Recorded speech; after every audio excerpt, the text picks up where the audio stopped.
Your Excellencies, distinguished invited guests, ladies and gentlemen, a pleasant good morning to you all.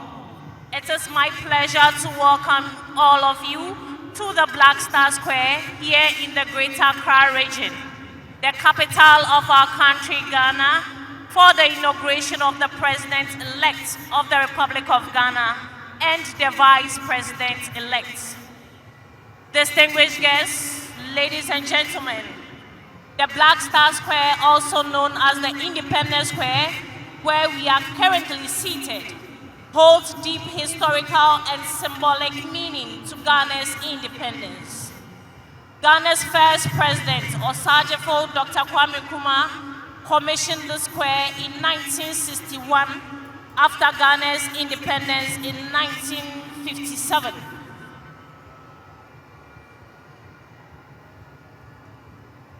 Distinguished guests, this morning we have various dignitaries across Ghana and some parts of Africa and the world. Party members, members of the diplomatic corps, traditional rulers, families and friends, and the various security services also representing. I am Squadron Leader Gabriela Lawson from the Department of Public Relations of the Ghana Armed Forces, and I'll be your master of ceremony for today's program.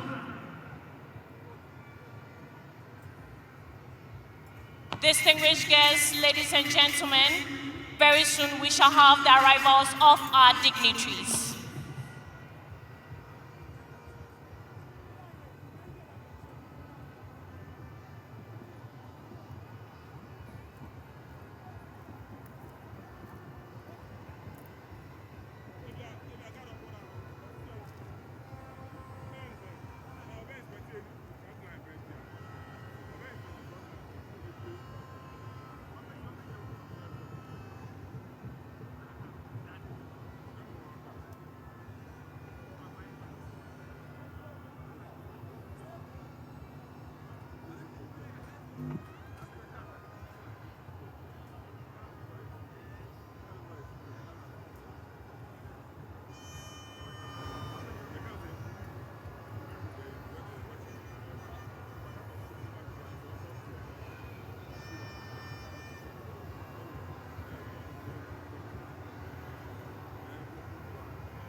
Distinguished guests, ladies and gentlemen, arriving now are some heads of state from some parts of Africa.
Distinguished guests, ladies and gentlemen, we have in our midst former President of Nigeria, His Excellency Goodluck Jonathan.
Your Excellencies, distinguished invited guests, ladies and gentlemen, it's my pleasure to welcome you all to the Black Star Square here in the Greater Accra region, the capital of our country, Ghana, for the inauguration of the President-elect of the Republic of Ghana and the Vice President-elect.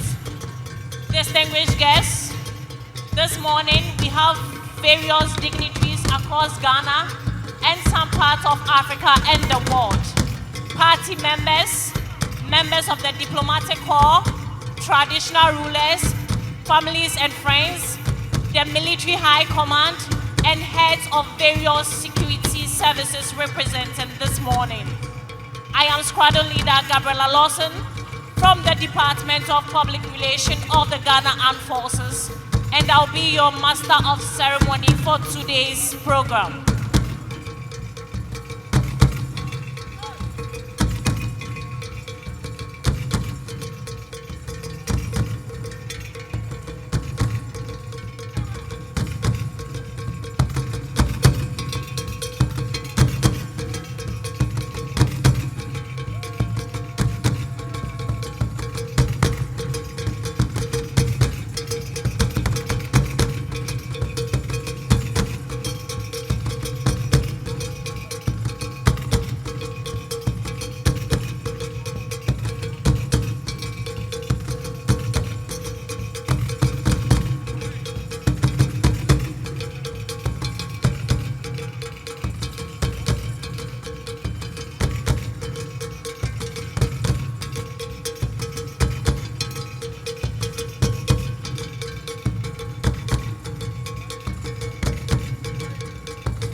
Distinguished guests, ladies and gentlemen, we also have in our midst the Manche.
Distinguished guests, ladies and gentlemen, we also have in our midst a delegation from the United Kingdom.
distinguished invited guests, we have the head of state from Namibia.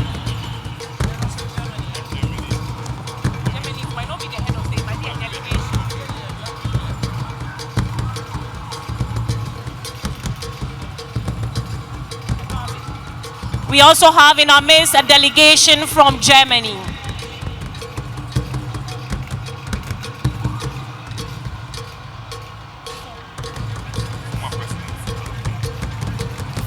We also have in our midst former President of Germany, His Excellency Christian Wolff.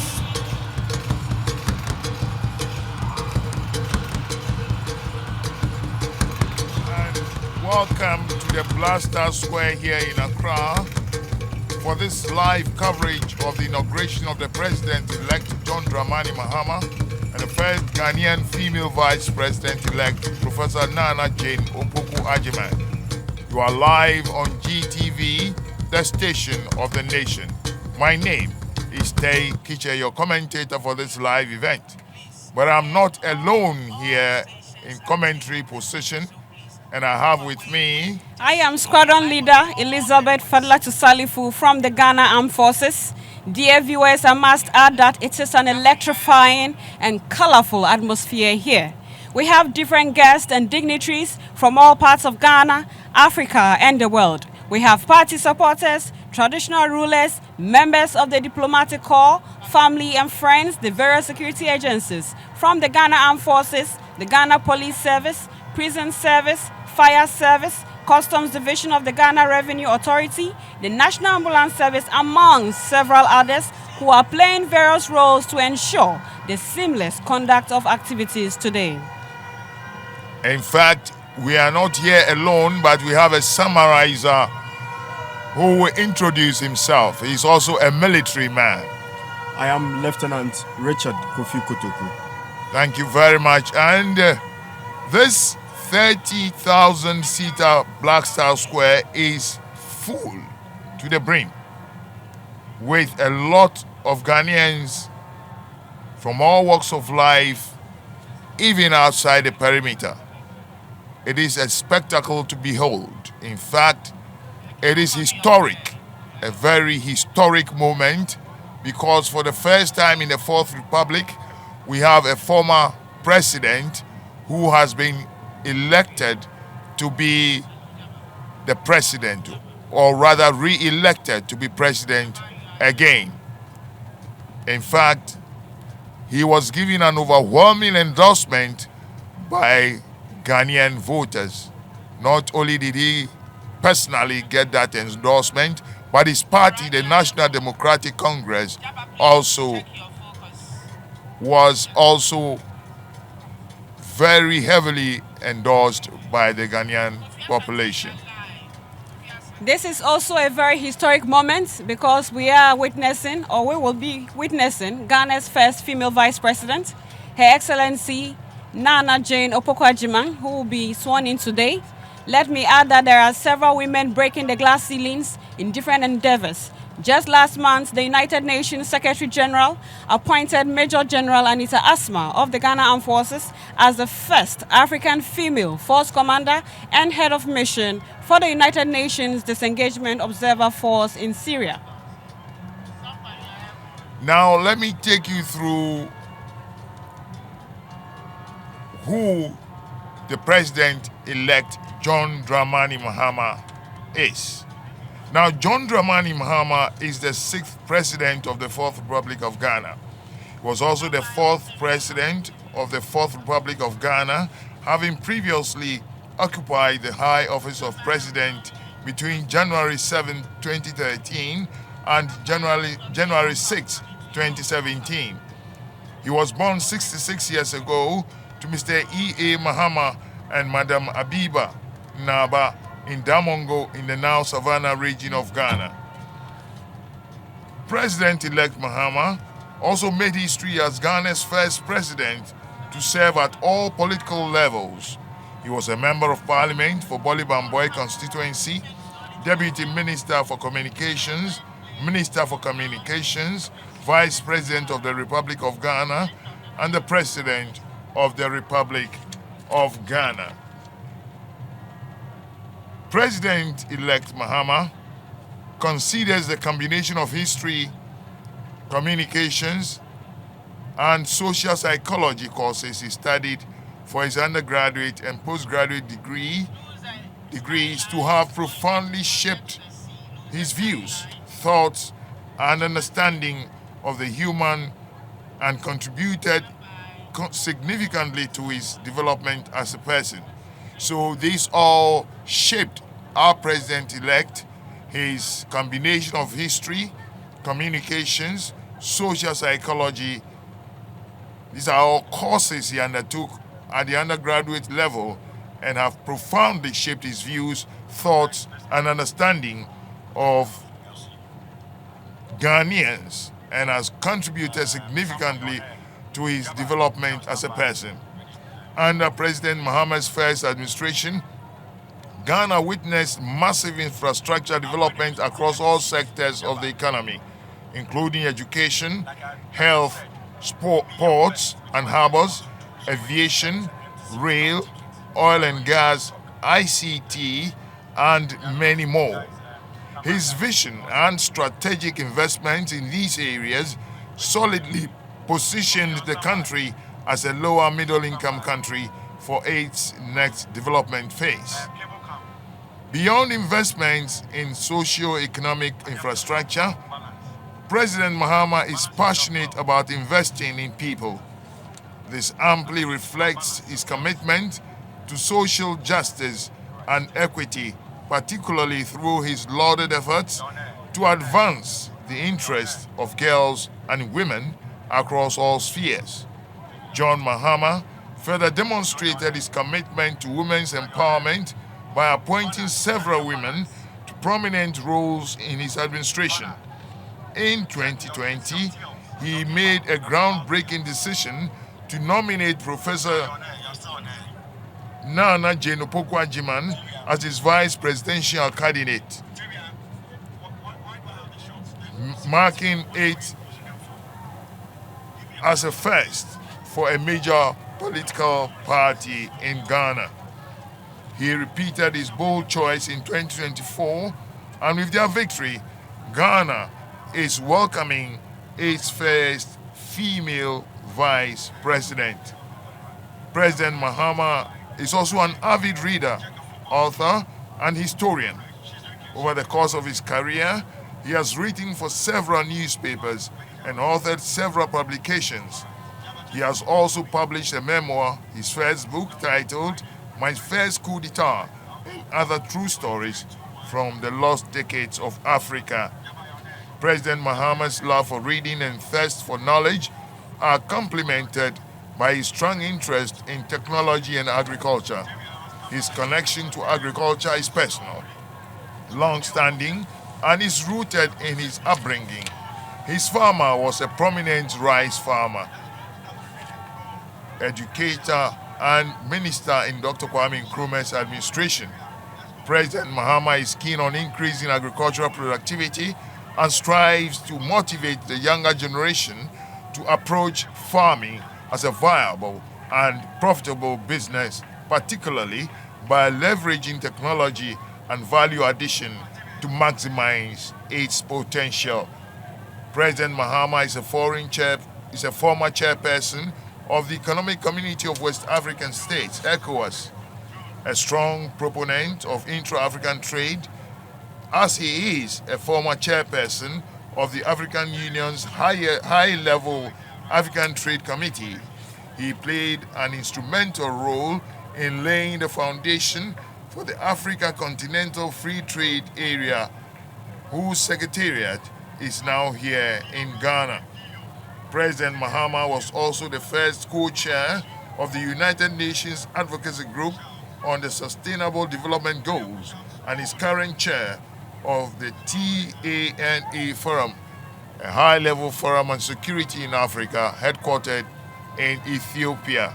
In recognition of his sterling contributions as a leader and role model on the African continent and around the globe, John Mahama has been conferred with several honorary doctoral degrees from distinguished universities worldwide, including Ekiti State University, Ilorin University, Igbedion University in Nigeria, the University of Aberdeen in Scotland, and the Lyon Business School in France.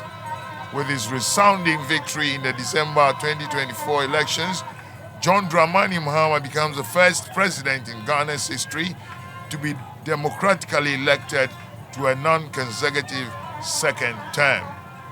President Mahama is an exemplary family man with strong Christian values. He has been happily married to Lodina Dramani Mahama for over 32 years. Now, Squadron Leader, can you take us through who our vice presidential candidate is?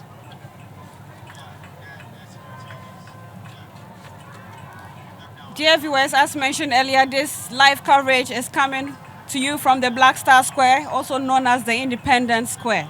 This square holds deep historical and symbolic meaning to Ghana's independence. Now to a brief profile of our Vice President-elect, Her Excellency Professor Nana Jane Opoku Agyeman. Professor Nana Jane Opoku Agyeman was the Chancellor of the Women's University in Africa from 2018 to 2014. She was the first woman to hold the position of Vice Chancellor in Ghana, leading the University of Cape Coast from 2008 to 2012. Before I continue, permit me to mention that we have a cross-section of the various security heads. They were in our screen shortly. We are now seeing the arrival of various dignitaries and heads of states. We have over 19 heads of state present, 3 prime ministers, 5 vice presidents, 5 former presidents, and several heads of delegation. This attests to Ghana's soft power influence in the sub-region and in the world.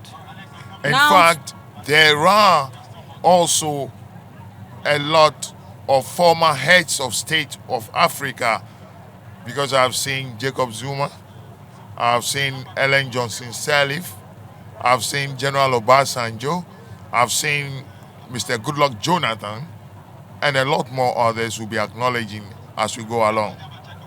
So this attests to Ghana's soft power influence in the sub-region. And just to continue with the profile of Ghana's first elected Vice President of the Republic of Ghana, Her Excellency Professor Nana Jane Opoku Agyeman. She was the immediate past president of the Forum for African Women Educationalists and chairperson of the Africa Board. She was also the Minister for Education from 2013 to 2017. She was also the head of the Department of English, Dean of the Faculty of Arts, Dean of the Board of Graduate Studies, Founding Dean of the School of Graduate Studies and Research, and Vice Chancellor at the University of Cape Coast. She is also a Fulbright Scholar.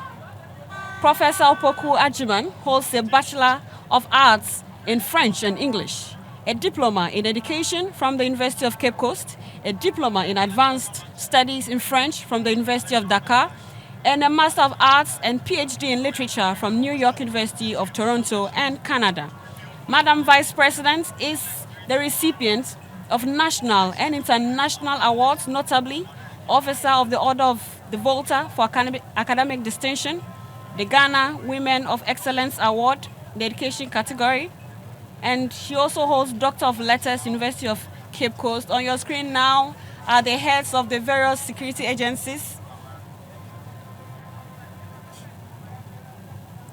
For the security agencies, we have in attendance the Military High Command of the Ghana Armed Forces, the Chief of the Defense Staff, that is General Thomas Opong-Pepra, who also doubles as the President's Ceremonial ADC, the Chief of the Army Staff, Lieutenant General Bismarck Kwesi Onwona, the Chief of the Naval Staff, Vice Admiral Issa Adam Yakubu, the Chief of the Air Staff, Air Marshal Frederick Asari Kwesi Bekwin, and the Chief of Staff at the General Headquarters, Lieutenant General Joseph Prince Osewusu.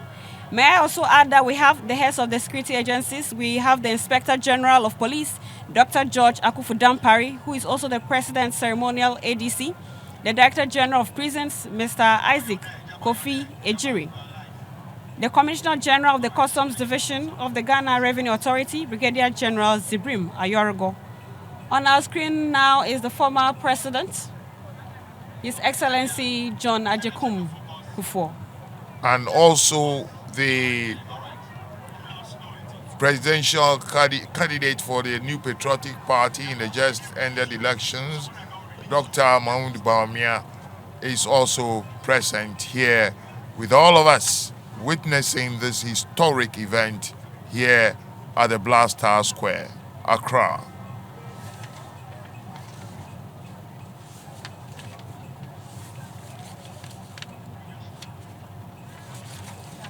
Dear viewers, as mentioned earlier, we have the various security agencies supporting the Ghana Police to provide security.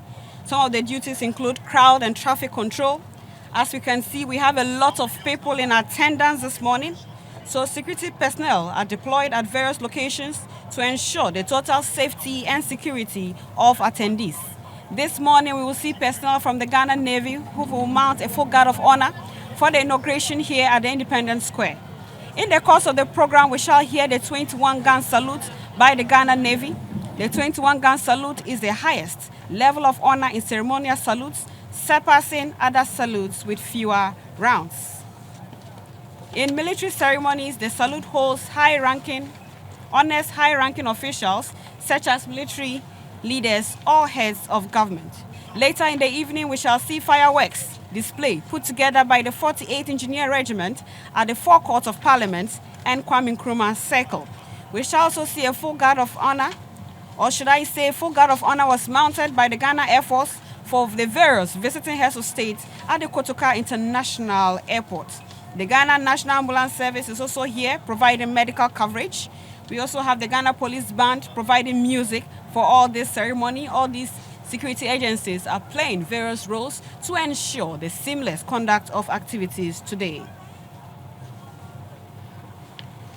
I must add that we have the Ghana National Fire Service on standby for any fire incident. Dear viewers, you are watching GTV, the station of the nation, and we are bringing you the live coverage from the Black Star Square, also known as the Independence Square. Ghana's first president, Osagyefo Dr. Kwame Nkrumah, commissioned the square in 1961 after Ghana gained independence in 1957. It also coincided with the visit of Queen Elizabeth II of the United Kingdom to Ghana. This square is now being used for important state ceremonies. And this morning we shall witness one of such, which is the inauguration of the President-elect, His Excellency John Dramani Mahama, and the Vice President-elect, Her Excellency Professor Nana Jane Opoku Agyeman. In our shots now, it's a bird's eye view of the Independence Square with the stands filled to capacity. The 30,000-seater stand seems to have been loaded with more than what it can take. But we believe that shows the commitment with which Ghanaians are showing towards this particular event. So today we're all gathered here in the spirit of oneness, demonstrating once again that Ghana is the doyen and it is the hub of democracy. We saw peaceful elections. We are going to see peaceful transition of power today. And just to run you through the order of events this morning, we are now seeing the arrival of dignitaries. Members of Parliament are already seated. Former presidents are also seated. We've also seen the arrival of invited heads of state. Very soon we shall see the arrival of Her Ladyship, the Chief Justice, and the justices of the superior courts who will enter the chamber and take their seats. We shall also see the Right Honorable Speaker's procession who will enter the chamber, where he will call the House to order, and then proceedings can begin from there. In our shots now are some of our guests of honor arriving.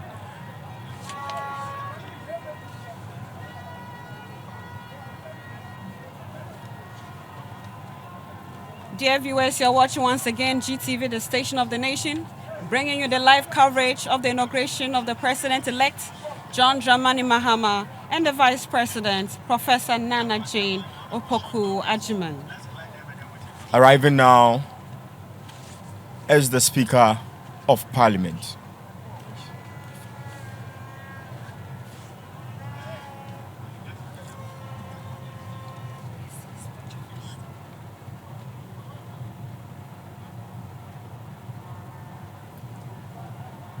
Dear viewers, as mentioned, we have over 19 heads of states. The special guest of honor is the head of state for the Federal Republic of Nigeria, His Excellency Bola Ahmed Tinubu.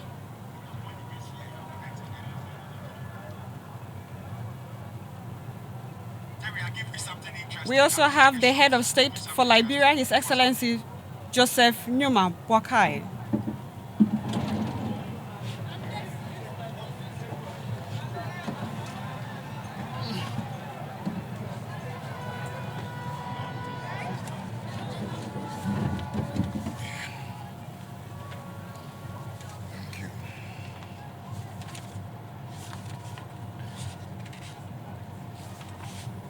Dear viewers, following the formal dissolution of Parliament at midnight on 6th January, we have the following appointments for the 9th Parliament. Once again on our screen are the heads of the various security agencies, the service commanders, and the heads of the various security services from the police as well.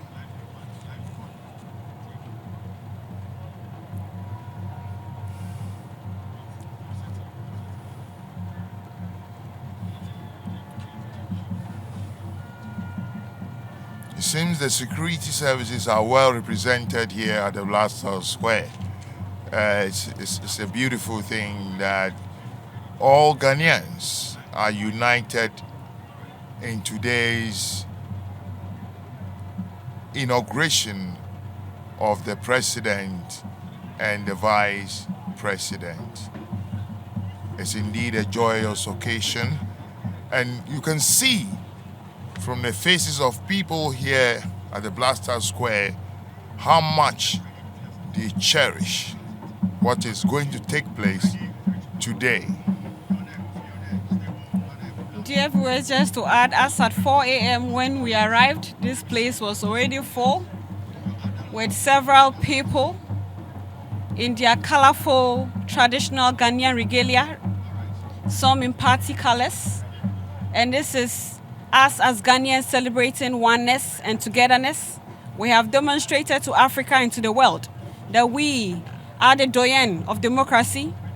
We have had peaceful elections, and this morning we shall witness a peaceful transition of power.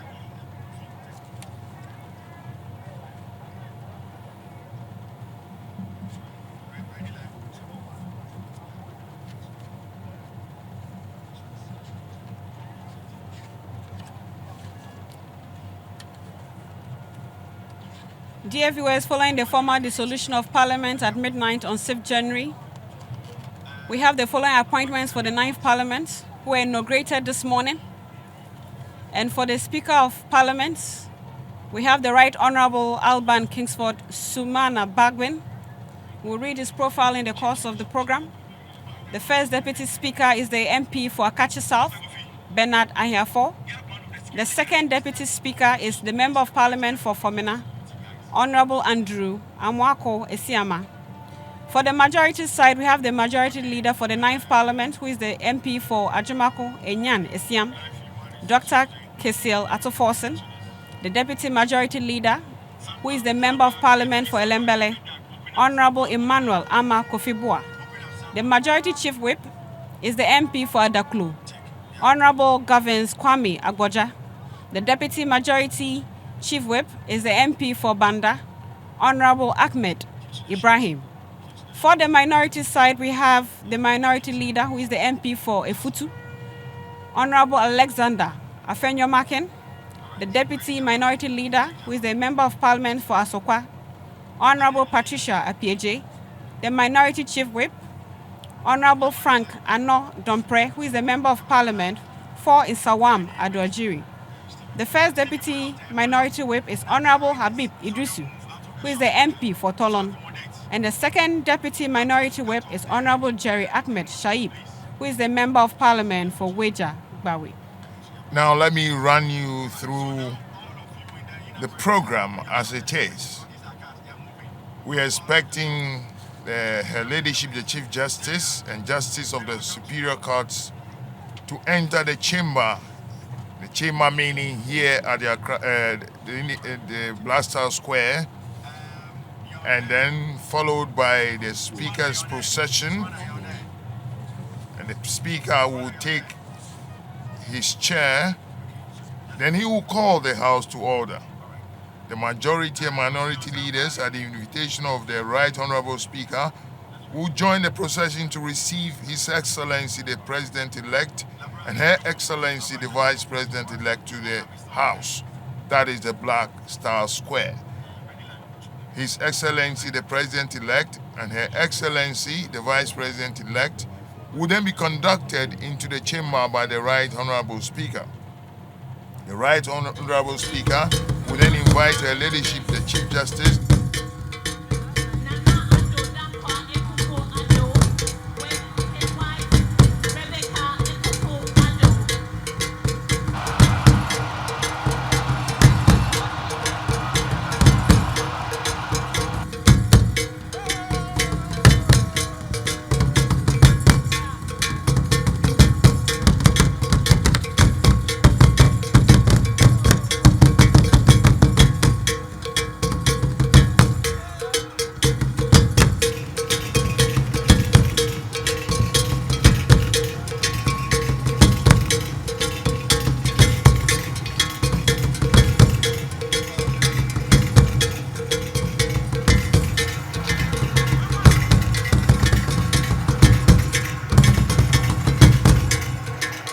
John Dramani Mahama, and the Vice President-elect, Professor Nana Nkommo Wo. We are seeing more arrivals of our dignitaries. We just saw the arrival of the outgoing First Lady, the lovely wife of His Excellency, the outgoing President.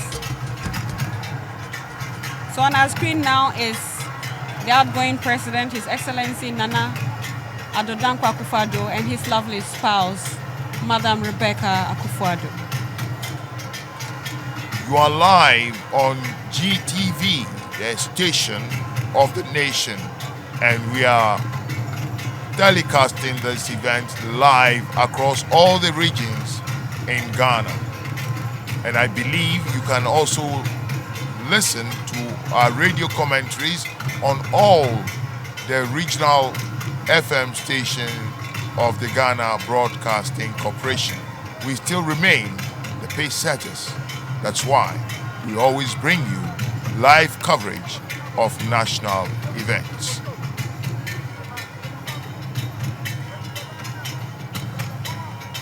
So we still have more arrivals. Distinguished guests, we also have in our midst Head of State of the Democratic Republic of Congo, His Excellency Felix Tshisekedi.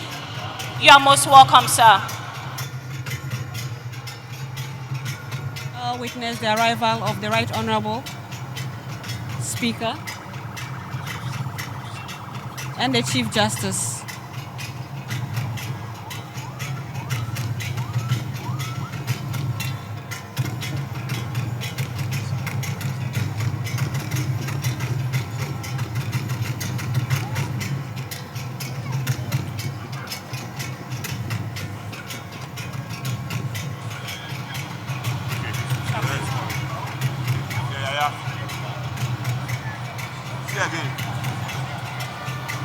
As you can see, viewers at home, the Blaster Square here Distinguished guests, jam-packed. ladies and gentlemen, we also have in our midst the Ghanaians from all walks of life are here to witness this historical event.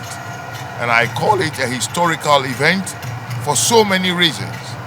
One of which is that a former president has been re-elected to serve just one term. We also have our first ever female vice president. Now arriving is the Chief Imam, Sheikh Osman Sharabutu. one of the spiritual pillars of our country, especially when it comes to Islam.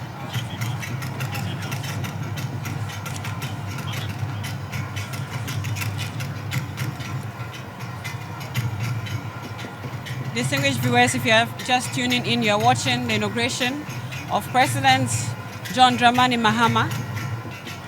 And permit me to add that in the course of the program, we shall see the President's official ADC in the person of Lieutenant Colonel Abdul Wahab Issa.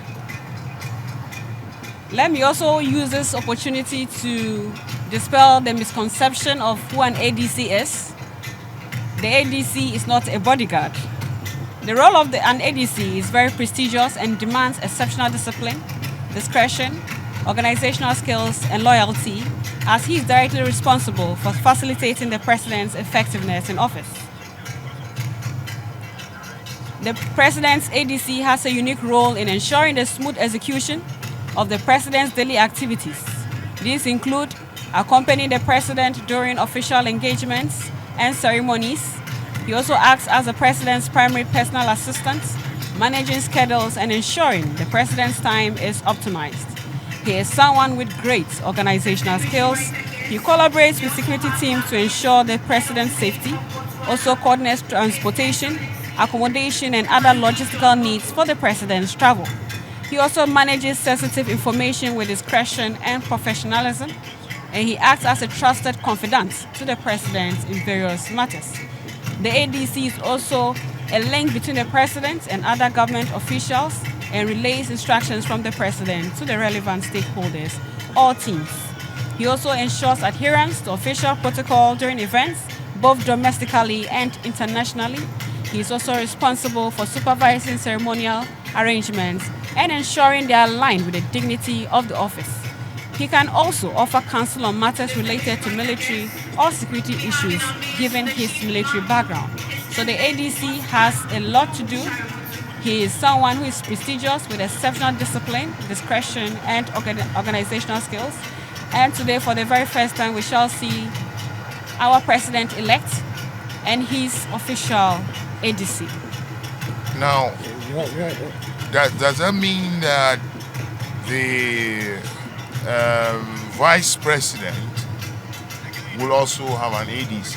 Can you explain that for us? The Vice President will also have an ADC, and the Vice President's ADC is from the Ghana Police Service. As mentioned, these senior officers are carefully selected.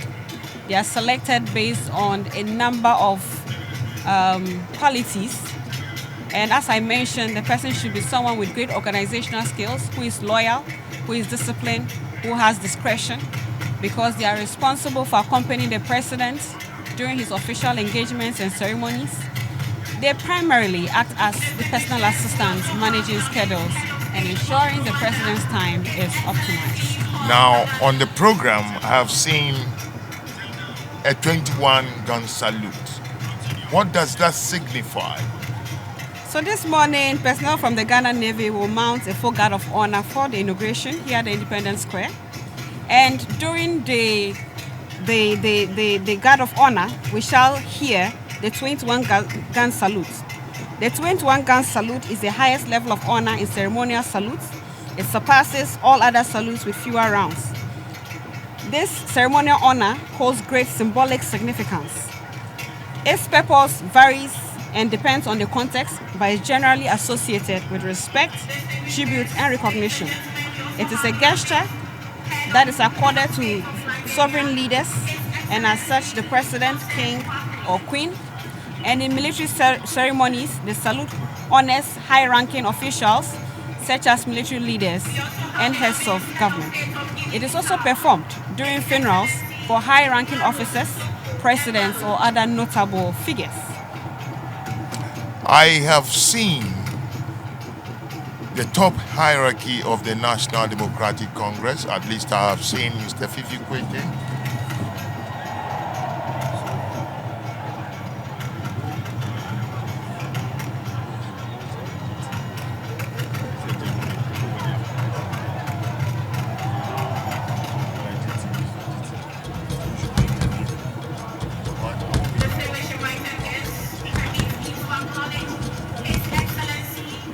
Ado Now, Dankwa Akufo-Addo and his all wife, media Her house- Excellency Rebecca Akufo-Addo. The Black Stars were here in Accra. And as I was saying before, I've seen the top hierarchy of the National Democratic Congress. At least I've seen Mr. Fikwete, I've seen Professor Joshua Alabi. Your I've Excellencies, distinguished invited guests, ladies and gentlemen, Currently, our very special guest of honor is the President and Commander-in-Chief of the Armed Forces of the Federal Republic of Nigeria, His Excellency Ahmed Bola Tinubu.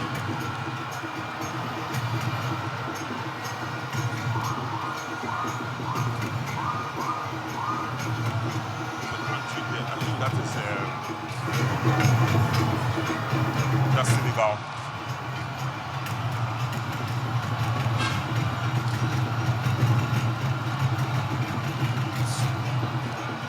We also have in our midst Head of State of Senegal, His Excellency Bassirou Faye.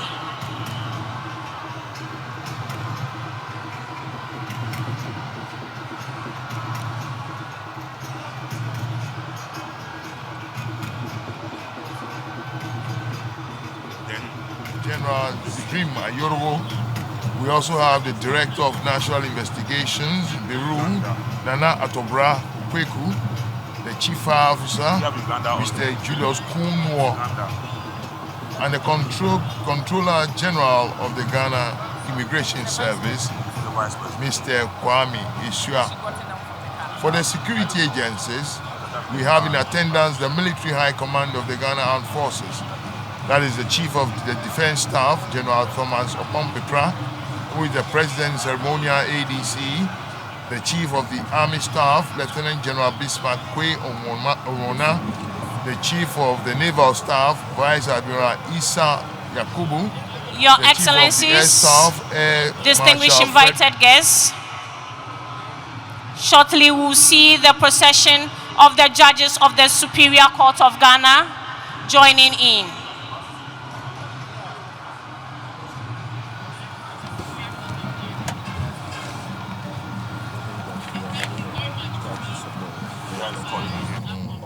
Is the Chief Justice part? Yes, Now on your screen are members or the judges of the Supreme Court of Ghana, led by the Chief Justice, Her Ladyship Justice As we Sokonu, welcome Her Ladyship, and other the Chief Justice Gertrude Araba Isaba Saki Tokonu, leading the procession of the Justice of the Superior Court of Ghana.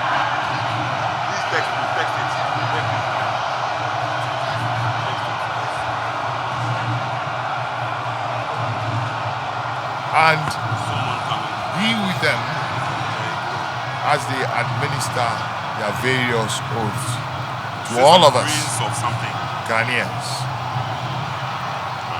Dear viewers, let me just add that Her Ladyship Justice Gertrude Araba Isaba Saki Tokonu was sworn into office as the 15th Chief Justice of Ghana by His Excellency Nana Addo Dankwa Akufo-Addo as mandated by the 1992 Constitution on Monday, 12 June 2023.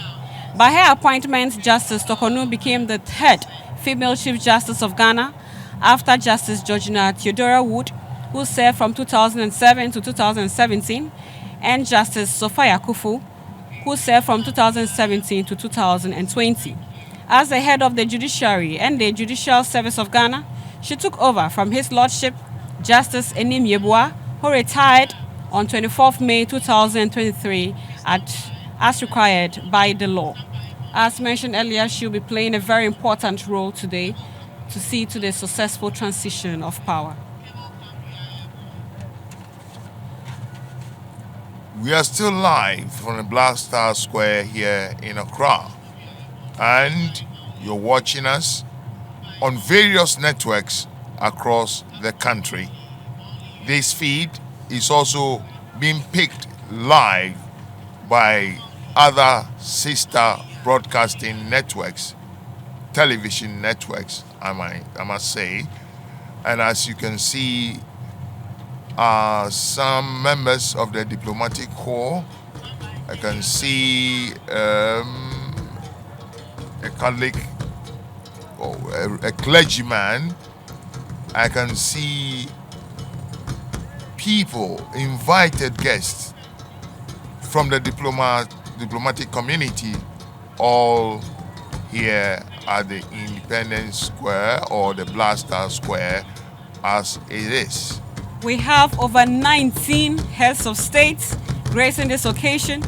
We have 3 prime ministers, we have 5 former presidents, and we have 5 vice presidents. We have various heads of delegation from Africa and across the world, all here with us to celebrate this peaceful transition of power. This once again demonstrates Ghana's influence, Ghana's soft power influence across Africa and the world. In fact, their presence here is a testimony to the success of our democratic experiment. Other countries in Africa never had it the way we have. There have been chaos, there have been fights, there have been protests across some countries in Africa. We thank God that our transition has been relatively peaceful. And this is not the first time we are transiting power from one political party or government to another, from the governing party to the opposition party. We had the first one in 2001. We had another one in 2009. Then we had another one in 2017. And then today we are having another one. Now, let me run you through the history of the Fourth Republic. Flight Lieutenant Jerry Rawlings took us Ghanaians as our head of state or president from the 7th January 1993 to 7th January 2001. He was distinguished guests, ladies and gentlemen. Of Ghana. We also have in our midst head of state of Kenya, His Excellency William Ruto.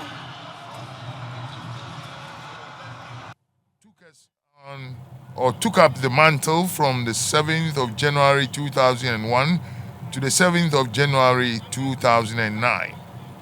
Then Professor John Mills also took up the mantle from the 7th of January 2009, and he died in office 3 years later. In fact, it was 3 years, 199 days. Then John Mahama took over and was our president for the rest of the term of Professor John Evans Mills. And he was eventually voted into office and inaugurated on the 7th of January 2012. And he was in the seat till the 7th of January 2017, 4 years, 167 days. Then the mantle fell on Nana Adudankwa Akufo-Addo from the 7th of January 2017 till yesterday, in actual fact, when he had to relinquish the seat through the due democratic process which Ghana has now been known for. Now we are awaiting the ladies and gentlemen, of John please, all Mahama persons standing on the driveway from the entrance should kindly move from there. 25. This is All also an persons encouragement standing on to the any young person driveway out from there. the entrance should kindly move from there. Thank you.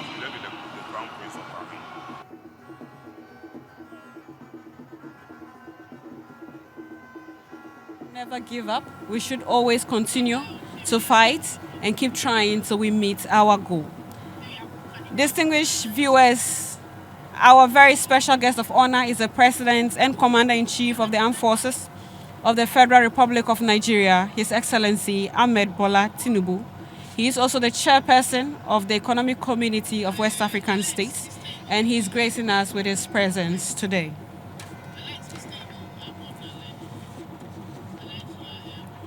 On your screens now are the members of the Supreme Court, the judges of the Supreme Court who are here present. Because whatever is being done here today has legal repercussions, their presence here is very, very, very important.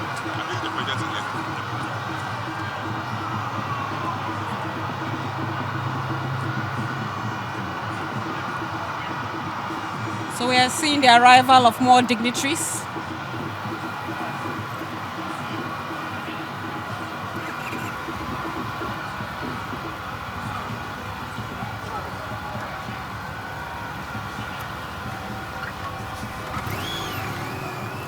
You can see members of Parliament. You can see the Honorable Sam George, the Honorable Haruna Idrisu, Honorable Muntaka, and a host of their colleagues from the National Democratic Your Excellencies, Congress. distinguished invited guests, ladies and Again on your gentlemen, screen are the heads of the arriving various now security is the agencies. Speaker of Parliament, Right Service Chief from the Honorable Ghana Armed Aban Forces. Sumana Kingsford Babin. And then you have Shall we senior please military- rise to senior welcome police the Right officers Honorable Speaker of Parliament? and other security agencies who are also present.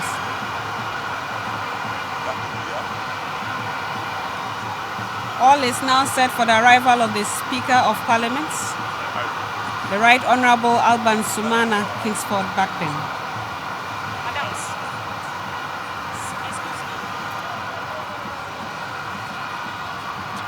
Very soon, the entire space of Distinguished this guests, sphere will be converted very to soon Parliament the entire for the space of swearing this in of the sphere President and will be Vice converted President-elect. to Parliament for the swearing in now of is the a President-elect and Vice And President-elect. the arrival of the Speaker of Parliament, Right Honorable Alban Sumana Kingsford Babin.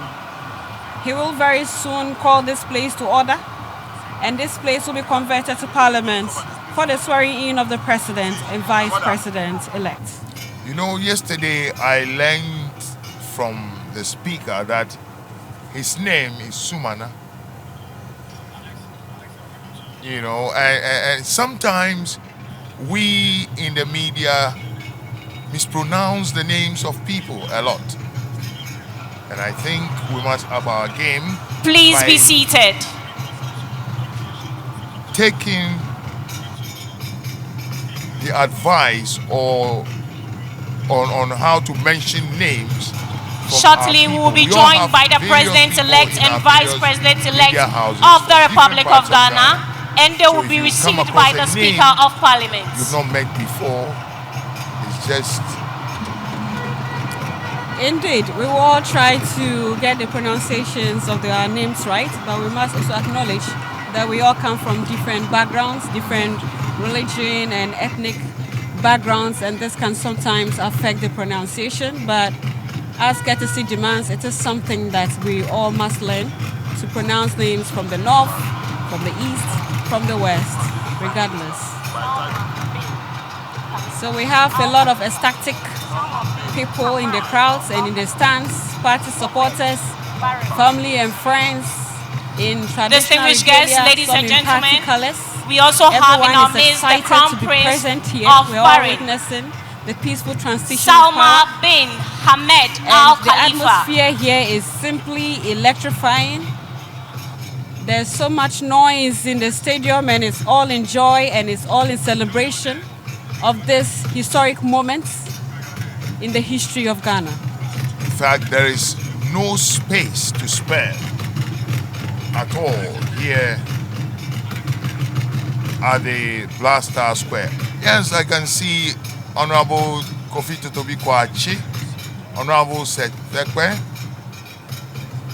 These are all stalwarts of the NDC, and they are here present to witness this historic occasion. Very shortly, we will be joined by the President-elect and the Vice President-elect, who will be received by the Speaker of Parliament, after which parliamentary proceedings will commence. In our screen, we can see some other arrivals.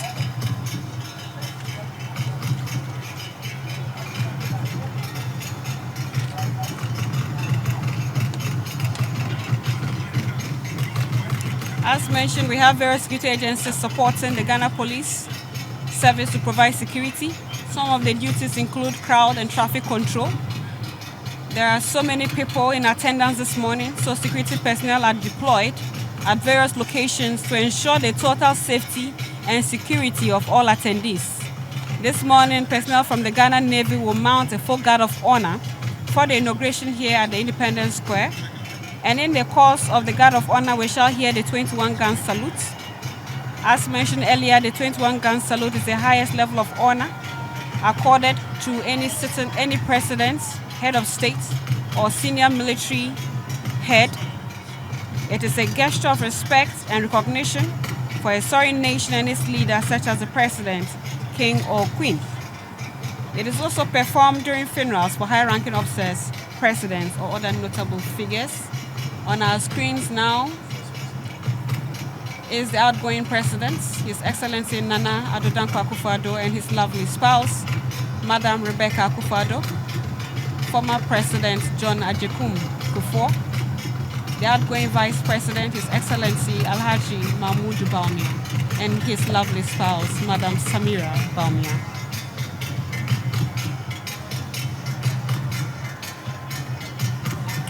I can also see on the screen the MP for Adan East, Doyo Gansa, and Kofi Adams. Is he the MP for Gwen? I should think so. You don't have.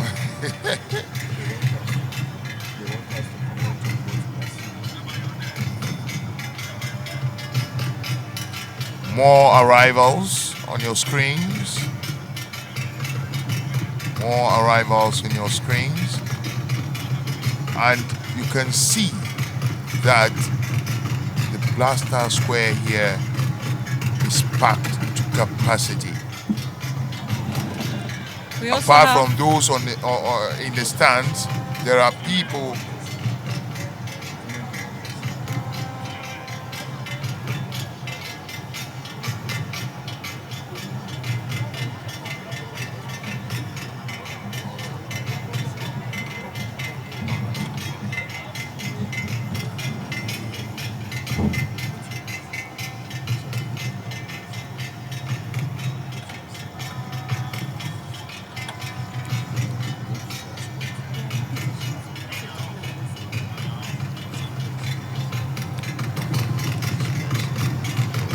Dear viewers, we are seeing more arrivals of dignitaries.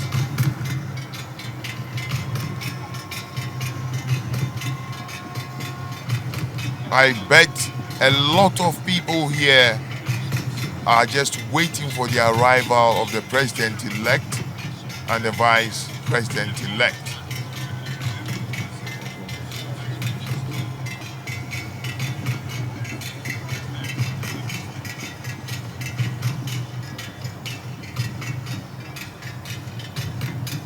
This seems to be the arrival of the head of state of Sierra Leone, His Excellency Julius Maada Bio.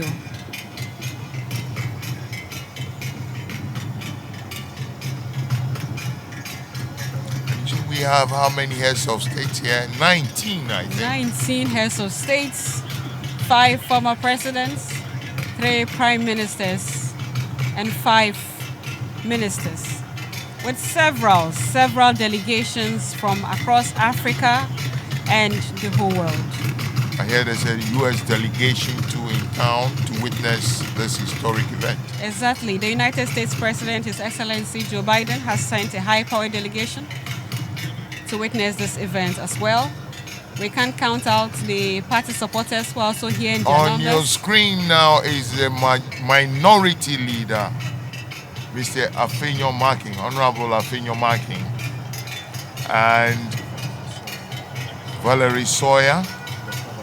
Dr. Valerie Sawyer is also there, and Dr. Kwabena Dufo, I can see in the background behind them. And we have the Archbishop as well, Archbishop Duncan Williams. He's also present. Here is Mr. Jacob Zuma, former president of South Africa too. As mentioned, the audiences are from wide and vast, from Africa, from the world, within Ghana. It's just massive. The attendance is massive, and it's just wonderful to behold this historic moment.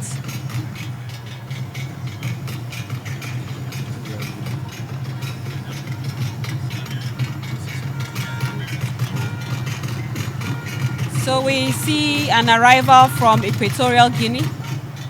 And from Equatorial Guinea, we have the arrival of the Vice President, His Excellency Teodoro Obiang Nguema Mbasugu from Equatorial Guinea, leading the delegation.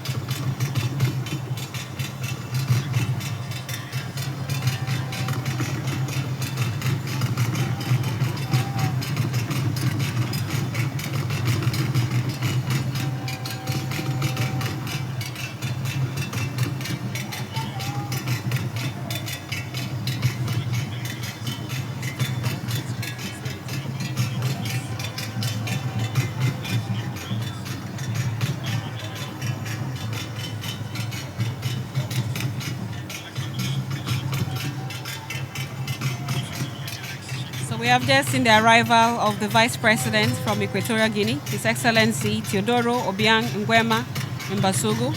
He's leading a delegation to this August event.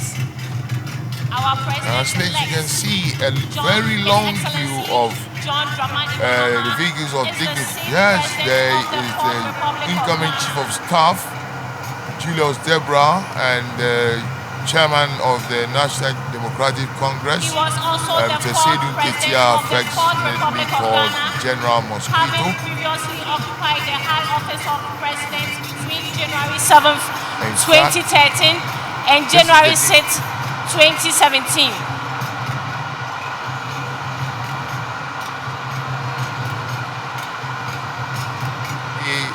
That is the Born Rwandan 66 years president. ago, The Rwandan President, His Mr. Excellency Mahama Paul and Kagame. Madam Then Abiba this is Number when I say historic, I really mean it.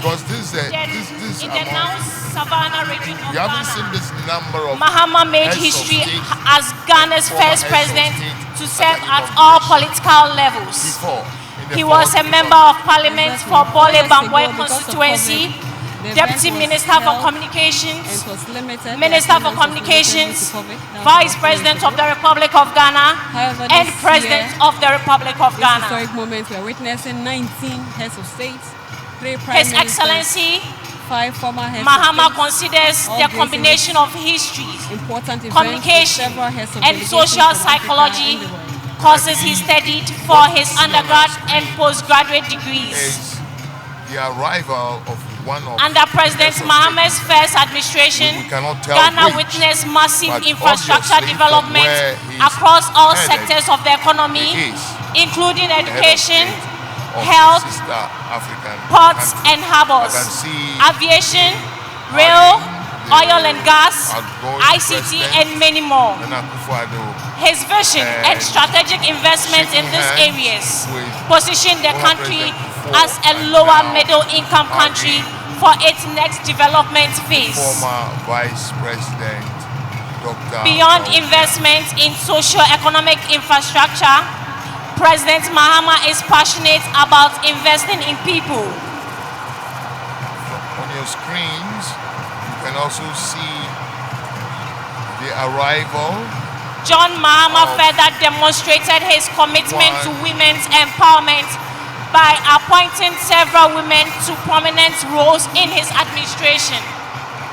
In 2020, he made a groundbreaking decision to nominate Professor Nana Jane Opoku-Agyeman as his first presidential candidate, making it a first for a major political party in Ghana.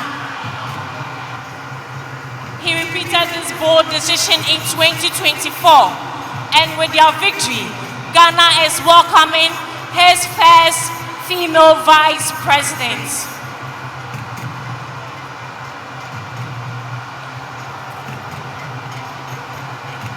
His Excellency John Mahama is an avid reader, author, and historian. Over the course of his career, he has written for several newspapers and authored several publications. He has also published a memoir, his first book titled My First Coup d'Etat, and other true stories from the lost decades of Africa. President Mahama's love for reading and taste for knowledge are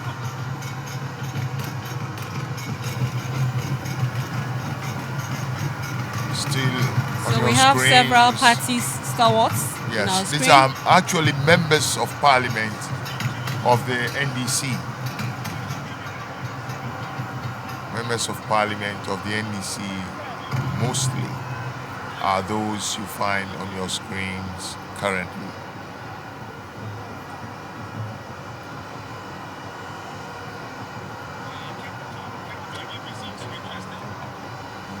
And these are members of parliament of the MPP on your screens, as more and more dignitaries arrive at the Blaster Square here to witness the May I now of call the House to order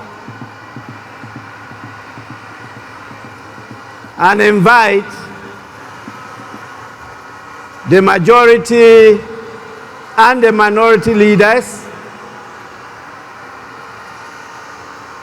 to assist me receive Her Excellency the Vice President-elect of the Republic of Ghana, together with His Excellency the President-elect of the Republic of Ghana. Honorable majority and minority leaders may proceed now.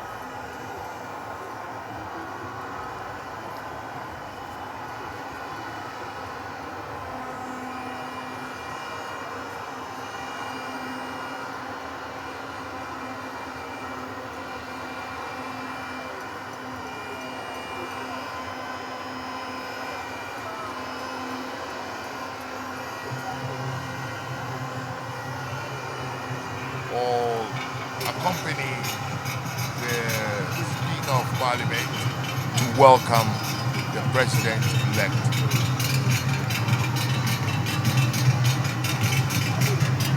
The first arrival will be the Vice President-elect, then followed by the President-elect. Precisely.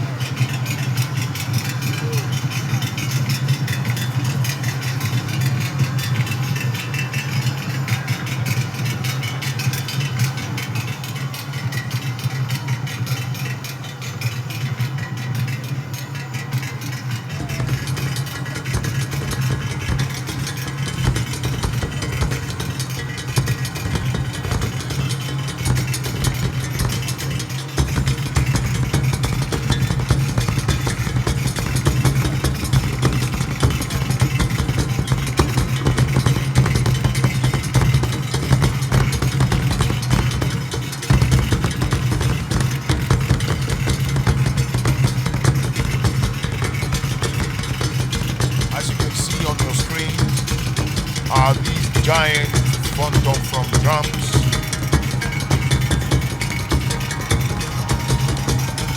Sounding out the rhythms of Ghana. And now we have on our screens the police mounted squadron escorting, I believe, the Vice President-elect to the grounds. The crowd is ecstatic. The noise here is deafening, but it is all for happiness and for joy. We are witnessing a momentous occasion. Ghana having its first female vice president.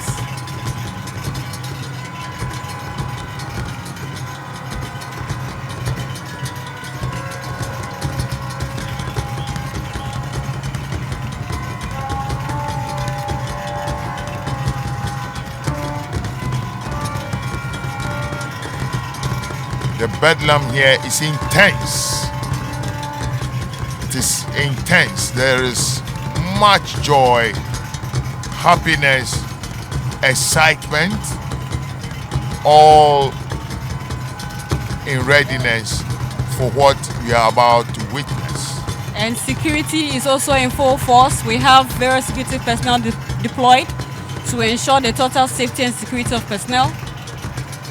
They are all playing critical roles to ensure that this event goes seamlessly, devoid of any major hitches.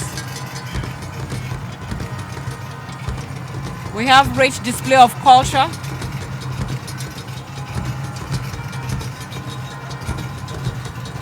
I believe that is DSP Mary Agamba. She's in charge of the police mounted squadron. Invited guests arriving now is the President-elect of the Republic of Ghana, His Excellency John Dramani Mahama. Shall we all wave our flags to welcome him?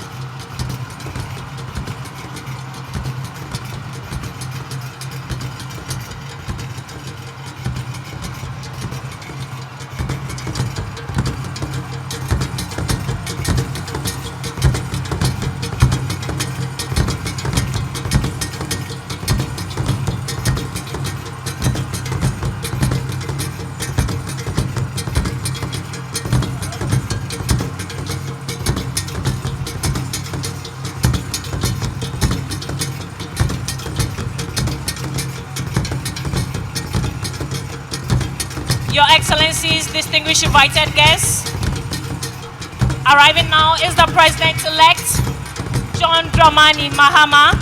He is accompanied by his spouse, soon-to-be First Lady, Her Excellency Lodina Dramani Mahama.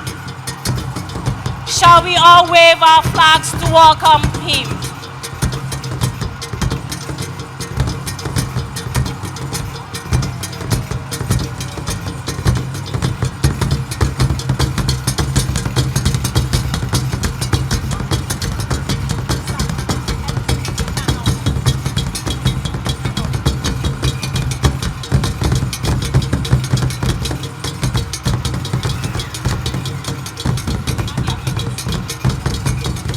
The Speaker of Parliament now leads the entourage into the Chamber of Parliament here at the Black Star Square. The entourage of Parliament includes the Clerks of Parliament and other senior officials of Parliament.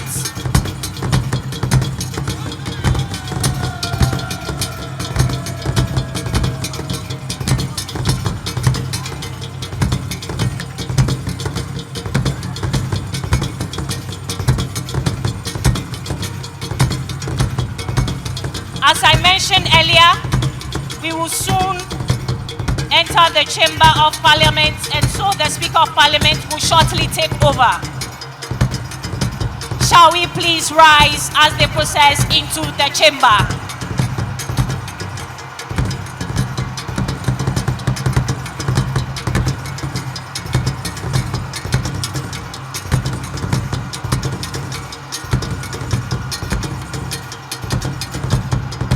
wish to announce that only accredited photographers and media personnel are allowed at the designated places on the square.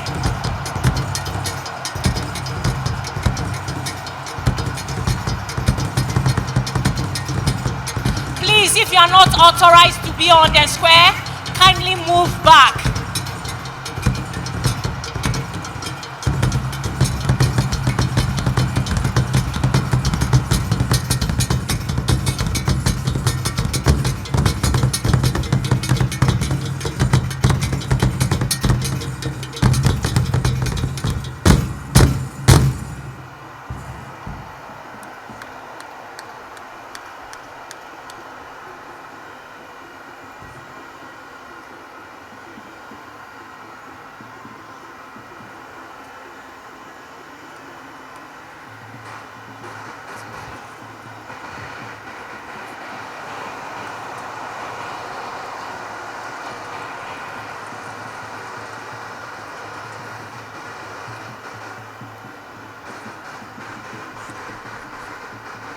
Honorable members, you may now resume your seats.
Honorable members,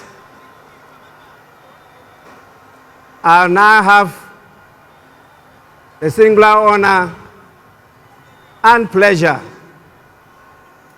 to invite Her Ladyship, the Chief Justice of the Republic of Ghana, to administer the oaths to the President-elect and the Vice President-elect. We will start with the Vice President-elect, who will take and subscribe to the oath of allegiance and the oath of the Vice President. Your Ladyship, the Chief Justice, you may now do so now.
Your Excellency,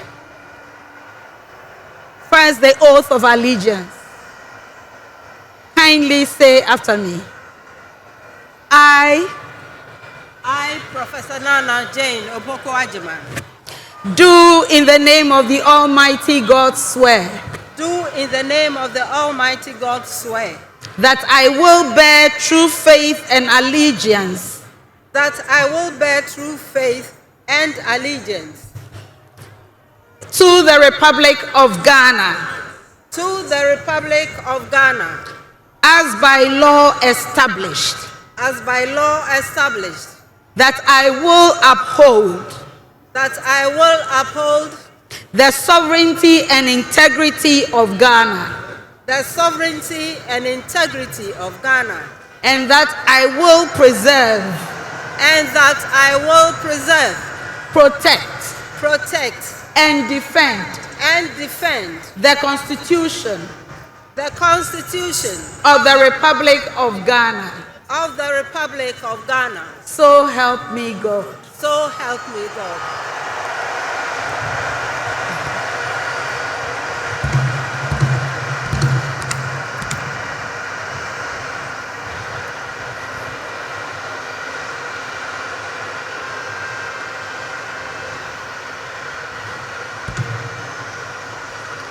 Your Excellency, now the oath of the Vice President.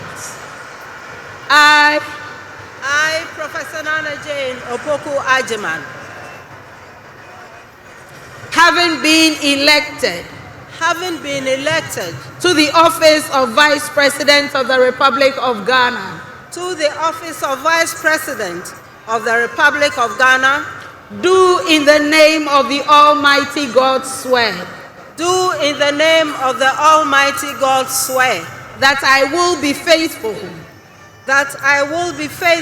and true to the Republic of Ghana, that I will at all times preserve, protect, and defend the Constitution of the Republic of Ghana. The Constitution of the Republic of Ghana. And I dedicate myself to the service and well-being of the people of the Republic of Ghana. And to do right to all manner of persons. I further solemnly swear that should I at any time break this oath of office, I shall submit myself to the laws of the Republic of Ghana, and suffer the penalty for it. So help me God. So help me God. Congratulations, Madam Vice President. Thank you. Lift your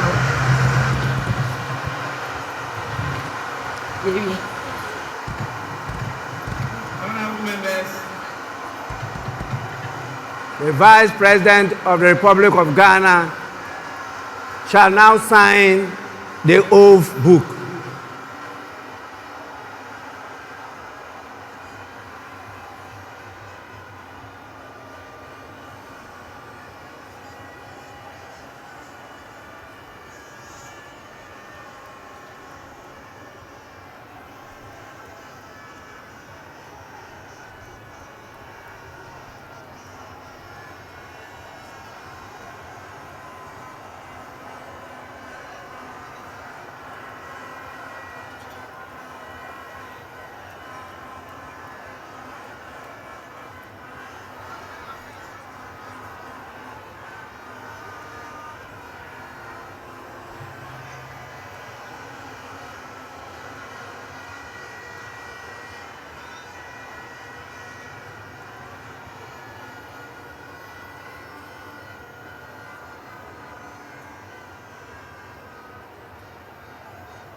Honorable members,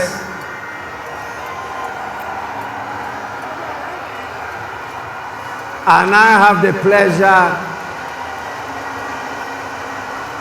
and joy to, on your behalf, invite His Excellency the President-elect to take and subscribe to the oath of allegiance and the presidential oath. Your Excellency, you may now proceed to do so.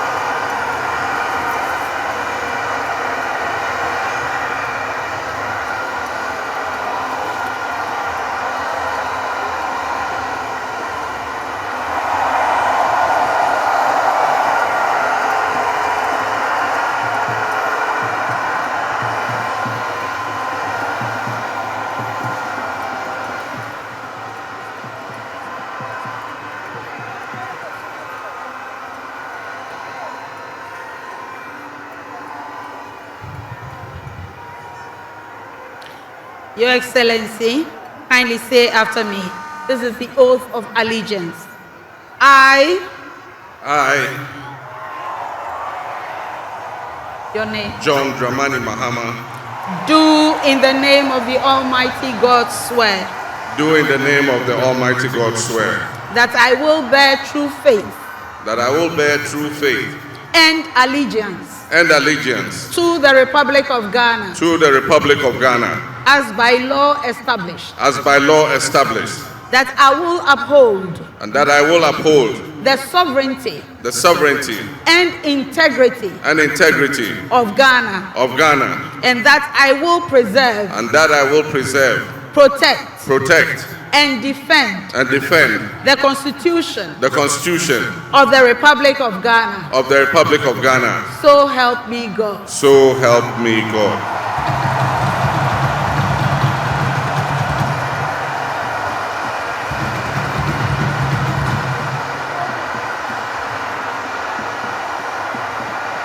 Your Excellency, now the presidential oath. I, John Dramani Mahama, having been elected to the high office of President of the Republic of Ghana, do in the name of the Almighty God swear that I will be faithful and true to the Republic of Ghana, that I will at all times preserve, protect and defend the Constitution of the Republic of Ghana, and that I dedicate myself to the service and well-being of the people of the Republic of Ghana, and to do right to all manner of persons. I further solemnly swear that should I at any time break this oath of office, I shall submit myself to the laws of the Republic of Ghana, and suffer the penalty for it. So help me God. Congratulations, Mr. President. Let me be the first.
Congratulations. Nana, congratulations.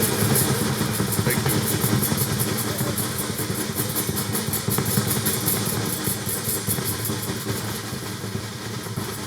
you. You stand.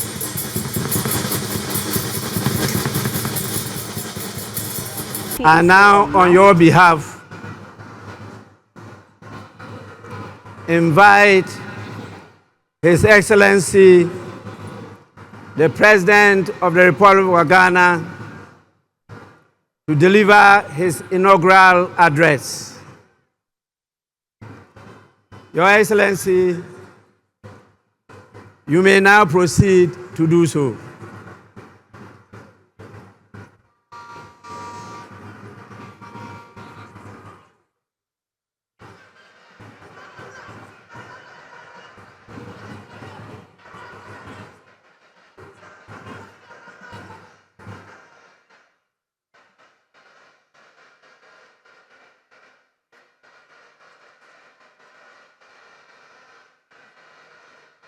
Hold it.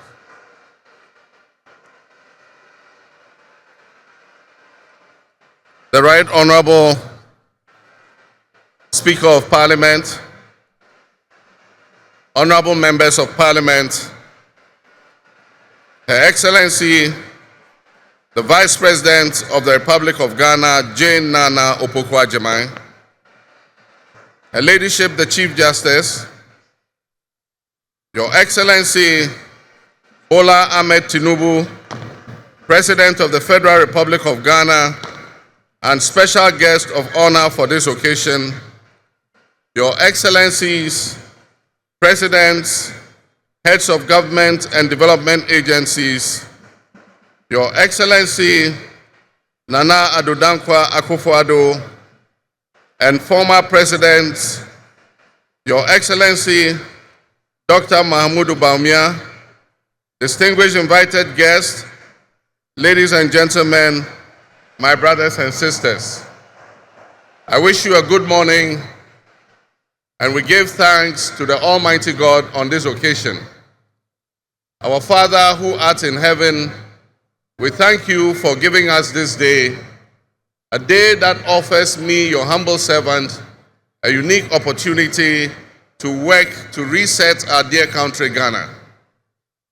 32 years ago, on January 7th, Ghana made its first and most successful democratic transition, a reset, with the swearing in of the newly democratically elected President, Jerry John Rawlings, of blessed memory. Our nation was returned to a multi-party democracy with a new constitution that went into effect, and the Fourth Republic was officially established. I refer to it as a reset because on that day in 1993, we made our fourth attempt at establishing a democratic system of government with term limits based on free, fair, and transparent elections. The handover of power on January 7, 2001, between former President Jerry John Rawlings and at the time the newly elected President John Agyekum Kufuor, tested that reset, and our nation passed with flying colors. So today, with my induction as the new President of the Republic of Ghana, history is being made once again.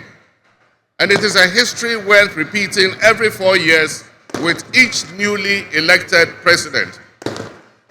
Today, we're also making a different kind of history, one that speaks to our maturity as a democracy, a nation of citizens enfranchised with the authority at the polls to determine their political future. Today's exercise between the outgoing President, His Excellency Nana Addo Dankwa Akufo-Addo, and I feels a bit like a deja vu. That is because 8 years ago to this day, on January 7th, 2017, we shared this same space and performed this same transitional exercise. At the time, I was the outgoing president, having served one term, and he was the incoming president, having been given a mandate by the people of Ghana to lead this great nation of us. He and I both understood on that day, as I'm sure we are today, that it is the people of Ghana that we are elected to serve. Somehow, it seems fitting that it is with Nana Akufo-Addo that I twice shared this stage and this unique historical distinction. Because Nana Akufo-Addo and I began our national political careers in Parliament in the same year, 1996. He has always greeted me with warmth, a firm handshake, and a smile. And he is perhaps the only person in my life who has persistently chosen to call me Johnny. While we belong to opposing political parties, we shared a sense of mutual respect. In those early days, we probably could not have imagined that destiny would bring us to the leadership of our respective parties and that we would have to face off 3 separate times as we each vied for the highest office of the land. Nana, as this will be our final meeting under these circumstances, and as I look back on the journey we have traveled together, 2 much younger men who entered Parliament together with a full head of black hair and you with the same bald head and round eyeglasses, I have to say that you have, without exception, been a worthy opponent. I extend my warmest wishes to His Excellency, the former Vice President, Dr. Alhaji Mahmoud Bawumia. It was a grueling campaign, and we gave it our all. Your sportsmanship in making an early concession eased tensions and contributed to the early conclusion of the electoral contest. I wish you all the best in your endeavors.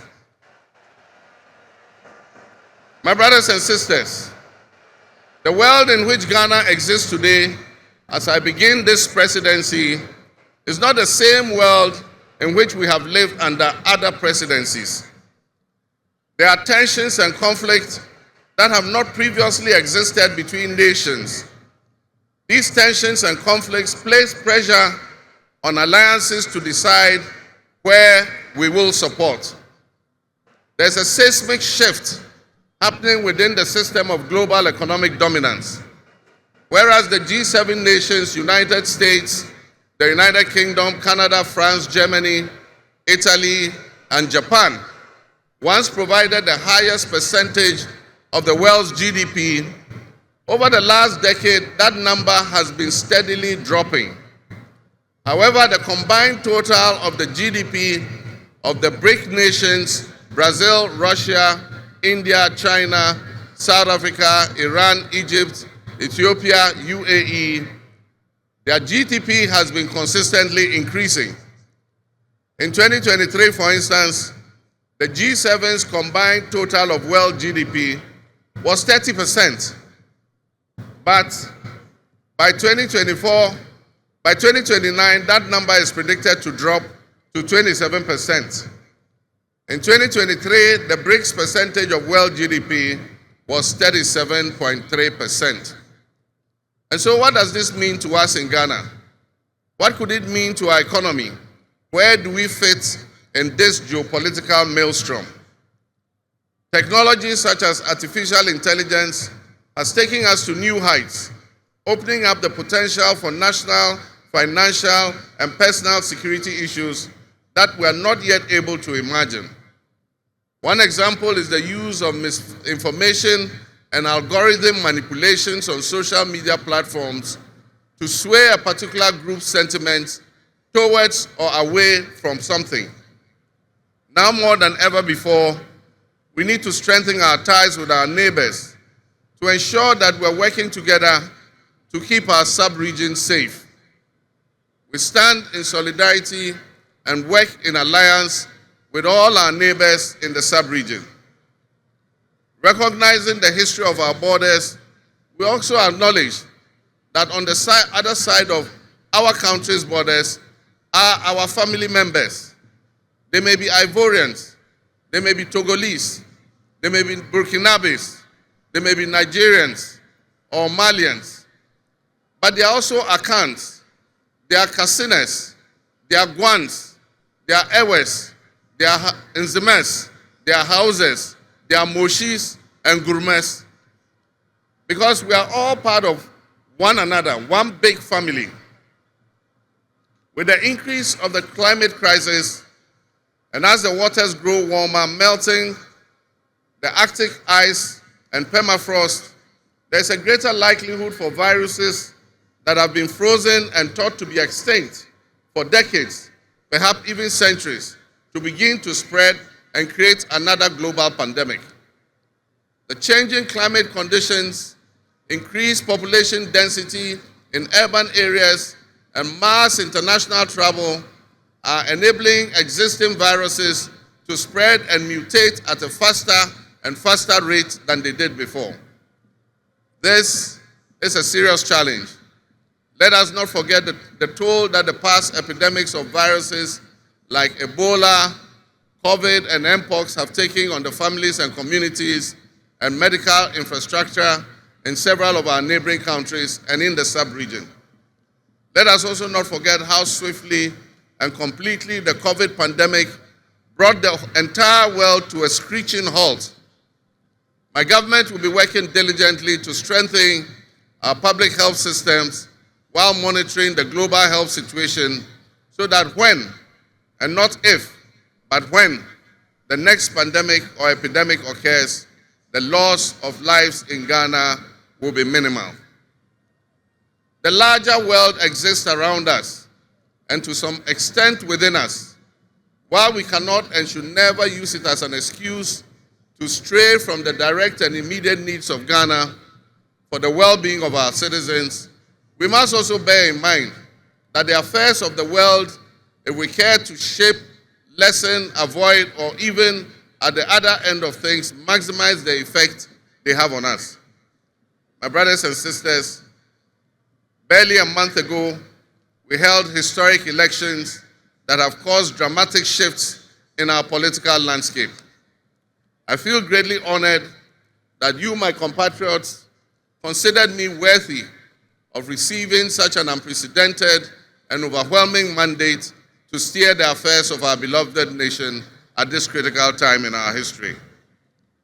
The magnitude of this victory in the presidential elections and the gains that were made by my party, the National Democratic Congress, in the parliamentary elections naturally and justifiably resulted in great joy and celebration across our country, Ghana.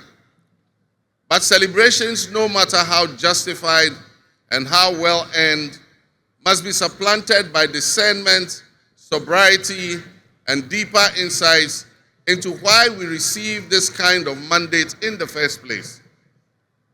By voting as you did on December 7th, the Ghanaian people conveyed a powerful message, yet often overlooked by us politicians.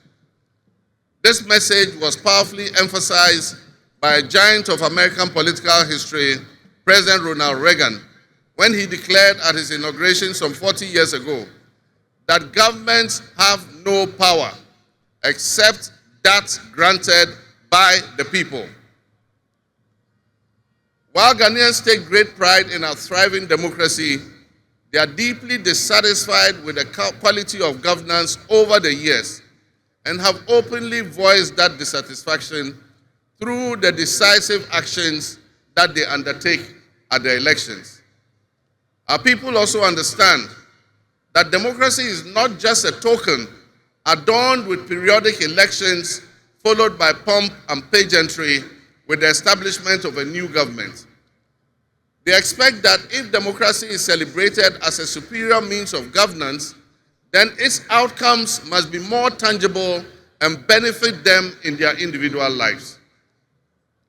Any honest introspection and reflection on the pulse of our nation would reveal that many within our population do not feel that they have benefited from or partaking in this democratic dividend. Were people buffeted by severe economic crisis and hardships, and in the last few years, we have lurched from crisis to crisis. But there is hope on the horizon. Today should mark the beginning of a new opportunity. An opportunity for us to make a difference in our governance and our economic management. We shall reset our dear nation, Ghana.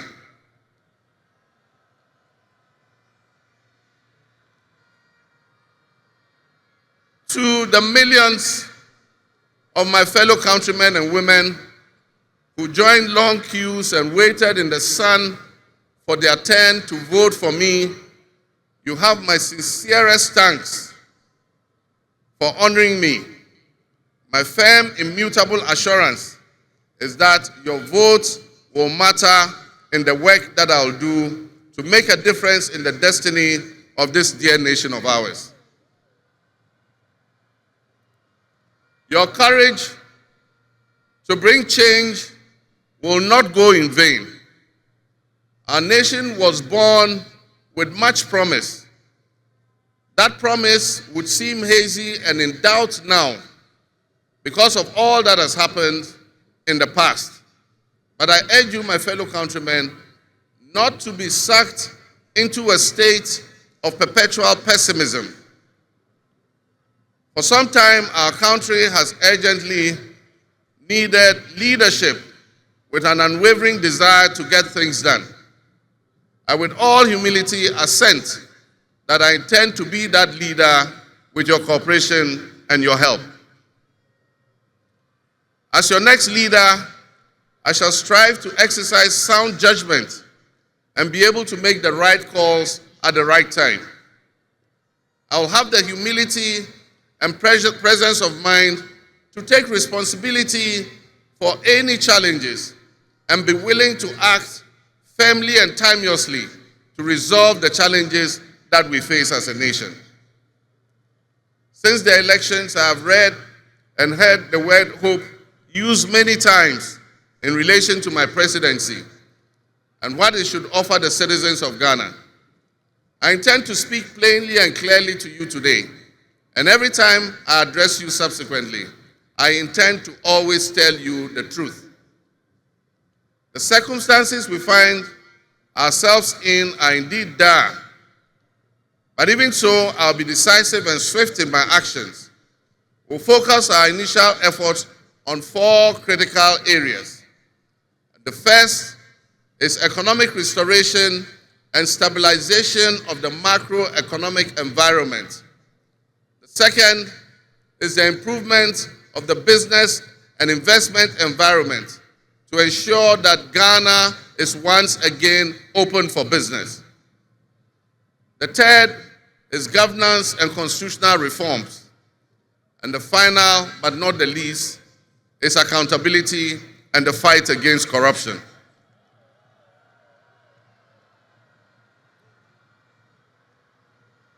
My brothers and sisters, actions have always spoken louder than words.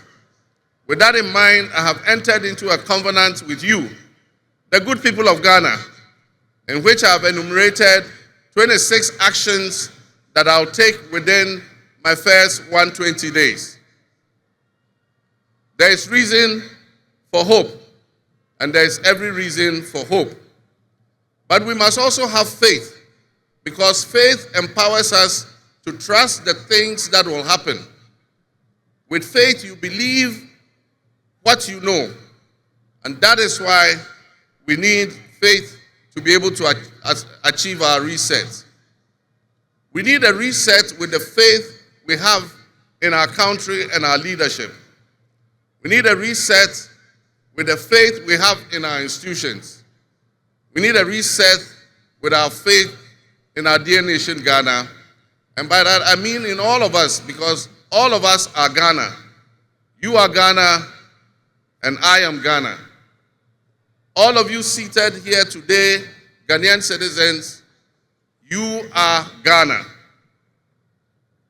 The people who you are with or near you as you watch this on television, in your homes, or listen on radio, or follow on social media are what we call Ghana. I ask that we enter into the covenant with the Ghana we all love and the good people of our country who make up this dear nation. And I ask that you envision a Ghana that you want to live in, a Ghana that you want to leave behind to your children and your grandchildren.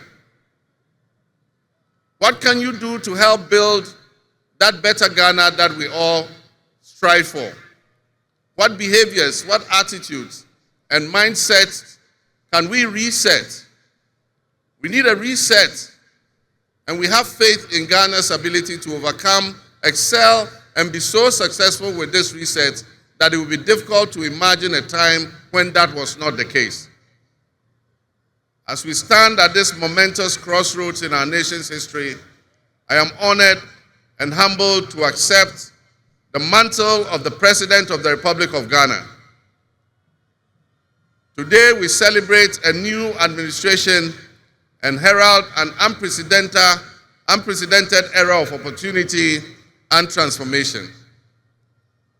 With Nana Jane Opoku-Agyeman by my side, we are poised to embark on a journey of progress and inclusivity, united in our vision for a more prosperous Ghana. This day is particularly special for us and for every Ghanaian who dreams of a society where barriers are shattered and ambitions are realized. With the inauguration of Ghana's first female vice president, we have turned a significant page in our history. Nana Jane's ascension to the high office is not merely a personal triumph. It symbolizes our collective commitment to fostering a nation where gender equality and female representation are cherished and amplified. This is a powerful testament to the power of diverse voices to shape the future, voices that have the courage to soar beyond our traditional confines. My brothers and sisters, together as we look to the horizon, we reaffirm our dedication to breaking the glass ceiling that has long hindered many from reaching their full potential. Governance that reflects all segments of our population strengthens our democracy and enriches our conversation. We stand committed to enacting policies that empower women and ensure that the door of opportunity is opened wide for our youth and our women, regardless of their background. Together, we'll galvanize our efforts to create a society where every Ghanaian can dream, believe, and achieve without any restraints. Remember that great leadership is not defined merely by the offices we occupy, but by the legacy that we leave for future generations. My administration, along with my Vice President, Nana Opoku-Agyeman, will prioritize inclusivity, accountability, and innovation, forging pathways that would lead to the upliftment of all of our citizens. I'm profoundly grateful for this moment, a cornerstone in our journey towards a brighter future for Ghana. In this resounding victory, I see a clarion call, particularly from the youth of Ghana, a generation that is brimming with potential and dreams that are waiting to be realized. This moment is a powerful affirmation that your voices matter, that your aspirations are valid, and that your future must be our priority. We're committed to translating your hopes into action and creating opportunities for education, entrepreneurship, employment, and empowerment. Our policies will be tailored to sustain innovation and foster industry that engages today's young minds and equip them with the skills needed for tomorrow's challenges. Together with the private sector and captains of business, we will create decent and well-paying jobs. As we embark on this new chapter, I assure you that our decisions will champion diversity in all facets of governance, ensuring that every Ghanaian, regardless of your ethnicity, your gender, your age, your religion, or any background, will have the opportunity to contribute to our nation's story. Ghana's youth represent the heartbeat of our democracy. Their ambition will drive our policies as we strive to create an inclusive, equitable society where everyone has a seat at the table. Our vision hinges on the introduction and implementation of a 24-hour economy. We envisage an innovative and vibrant 24-hour Ghanaian economy, which will also be anchored in agriculture and agribusiness. This innovative approach would unlock potentials that have long remained dormant, enabling us to harness the energy and creativity of all our people. Just imagine a Ghana where our markets are alive and bustling at all hours of the day, with responsive public services accessible at all times, such that businesses can operate flexibly to meet the diverse demands that they are subjected to. And young people, including entrepreneurs, can find opportunities regardless of traditional institutions. The 24-hour economy model will also bolster job creation for the young people, stimulate local industry, and attract foreign investments, and allow us to build resilient communities and a sustainable future. This vision extends beyond mere economic transactions. It symbolizes empowerment, the empowerment of every Ghanaian to contribute to our national progress. My fellow citizens, this vision will allow us to embrace diversity, to cater to varied lifestyles and preferences, and foster a culture of inclusion, ensure that every citizen can enjoy the fruits of his hard work. To the business leaders and entrepreneurs, I invite you to support this new model and join me in shaping a business environment where creativity thrives and where the fruits of your investments contribute to the collective welfare of our nation. Your role in driving our economy forward cannot be overstated. Your innovation and dedication will be a backbone of our success story. And I pledge to you that we would look at the tax regime and rationalize them so that they are more transparent and fair. Members of the business community, I assure you, Ghana is open for business again. Let me thank you, Your Excellencies, my fellow presidents, for leaving what is a busy schedule behind and coming to join us at this ceremony. Your presence brings honor to this inaugural ceremony. And I want to extend my heartfelt thanks to all of you and to our sister countries who have traveled from near and far to be with us today. Your presence is a testament to the strong bonds of friendship and cooperation that exist between our nations. And I promise you I will work to foster the partnerships that transcends our borders, and I'll work collectively with you towards regional stability, economic growth, and mutual respect between our nations. To my friends from across Africa and the world, I thank you and welcome you to Ghana. And in our local parlance, I say Akwaba to all of you. To my family and fellow citizens, my wife Lodina, I thank you for your unwavering support and commitment to our shared vision. This journey is not mine alone. It belongs to all of us. It belongs to each of you. Let today be the dawn of a new era of hope, an era of job creation, an era of accountability, an era of institutional strengthening and resilience, and an era of unparalleled potential for all Ghanaians.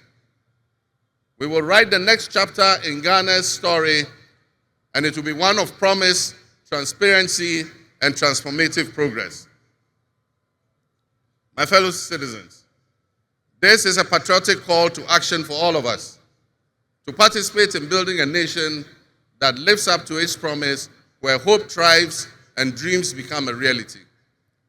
Together, let us cultivate a brighter future for our beloved Ghana, where unity, progress, and equality are not just ideals we aspire to, but are the very fabric of our nation. In closing, I invite you to partner with us on this journey. Together, we can create a brighter future for our beloved Ghana, where unity, progress, and equality are not simply goals we are aiming for, but are the cornerstone of our society. Let's work hand in hand to foster these values and strengthen our nation for everyone. My fellow citizens, our invited guests, I thank you very much. May God bless our homeland Ghana and make our nation great and strong. I thank you.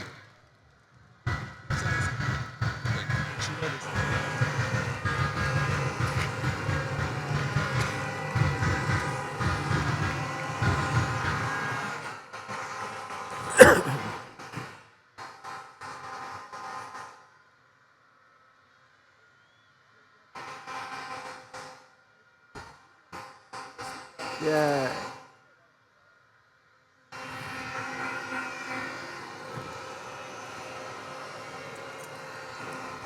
Honorable members,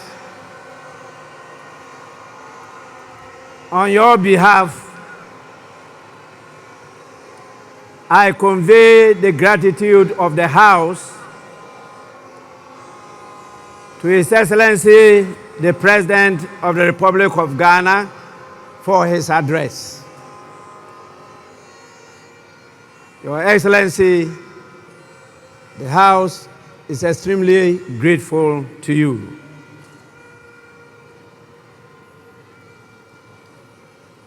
Honorable members,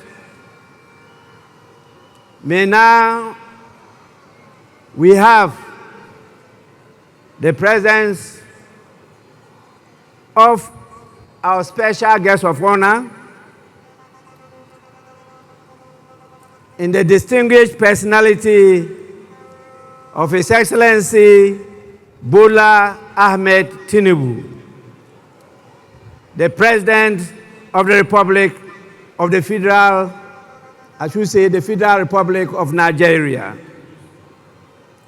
It is my honor to now invite him to deliver his address.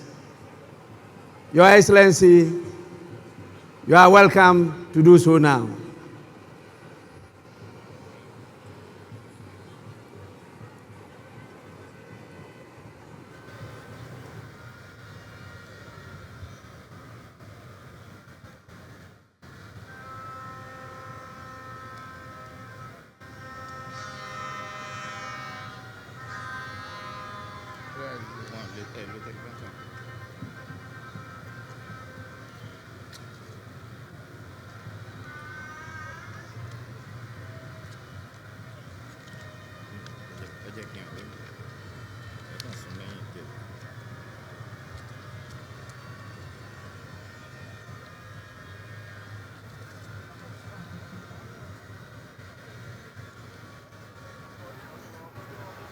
Your Excellency, President of the Republic of Ghana, Head of State and Government here present, Right Honorable Speaker and Members of Parliament of Ghana, members of the diplomatic corps, eminent personalities here present, distinguished ladies and gentlemen. It is always good when a friend and brother can visit the home of a close neighbor to celebrate his success and progress with him. Today, we celebrate African democracy as Ghana and our beloved people mark the transition from one democratic government to another. This moment does not merely symbolize another milestone in the evolution of Ghanaians' democratic society. It further demonstrates that in West Africa, we are capable of democratic and productive endeavors. It is time that our continent critics stop forgetting the strides that Ghana, Nigeria, and others have made. We need not prove ourselves to them. We have nothing to prove to anyone except ourselves. We will lift our nations out of poverty and build strong and resilient economies for our people. Today, I am here not only as the President of the Federal Republic of Nigeria, but also as an African in resolute support of Ghana and our people. This moment is a source of pride and honor for Ghanaians, the entire continent, and its diaspora. The sun is out and the sky may be blue, but I see today a black star rising high in African sky. This black star shines over this nation, and its rays spread across this continent with a sense of shared history, hope, compassion, unity, devotion to our common welfare. While others may seek to demean Africa and keep brothers pitted against brothers, that shining star reminds us of who we are. Better yet, it reminds us of who we can be. That star reminds us always to strive and work together, bond together, even when we disagree. We must choose the path of peaceful dialogue. Never can we do harm to our brothers, nor can we permit any outsider to disrupt our bonds of brotherhood. The spirit of Ghana, the first Republic President, Osagyefo Dr. Kwame Nkrumah, is here present today, lifting that star higher and higher. Just as Ghana draws inspiration and a well of strength from Kwame Nkrumah and many of his past leaders, Nigeria's similarly draws inspiration from its founding fathers, who not only fought for our independence, but also cherished the close relationship between our two nations. May we always walk in the way and in the spirit of these enlightened leaders. Ghana is in harmony with that spirit, and President John Mahama's inauguration today reflects that. Your new president is a man of patriotic vision and substance. He loves his nation and his people to the core. He believes that your nation has a mission and intend for you all to fulfill it. No one can ask more of a leader than that. President John Mahama and I share a deep friendship. My dear brother, I am here to walk with you. You know you can count on Nigeria's support at any given time. You call on me. We are your brothers and sisters. We shall always be there for you.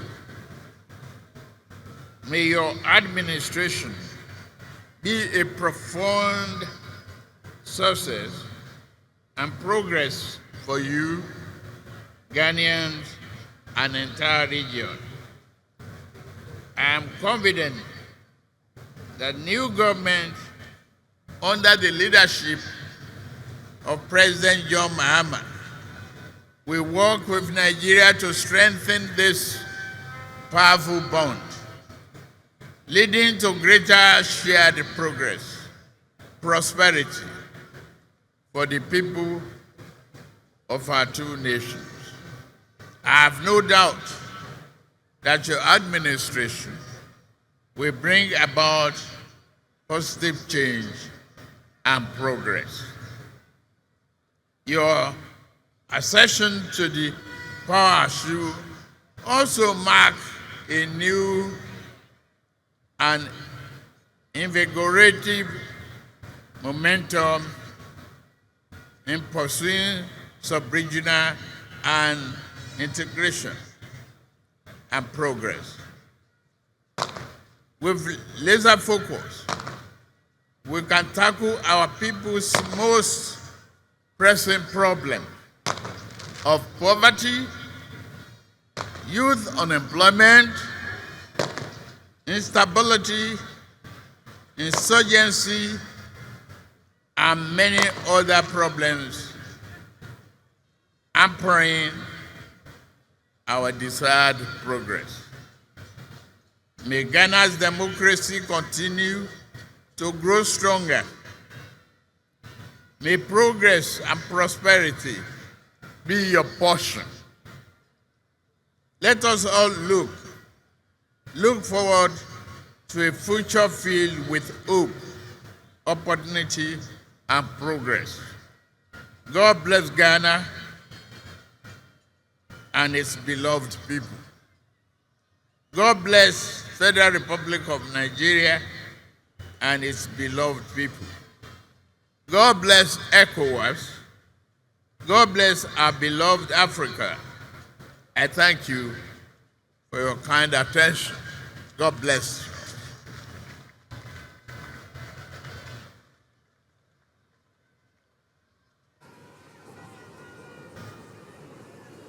Honorable members, we are indeed inspired by the warm words of His Excellency, the President of the Federal Republic of Nigeria.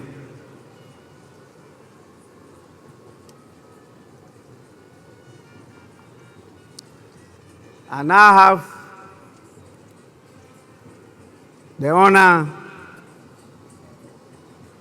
to, on your behalf, invite the visiting heads of state and former presidents to congratulate the President of the Republic of Ghana.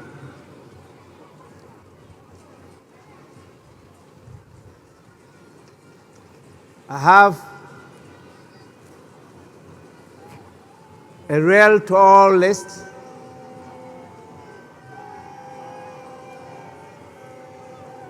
It is my hope and prayer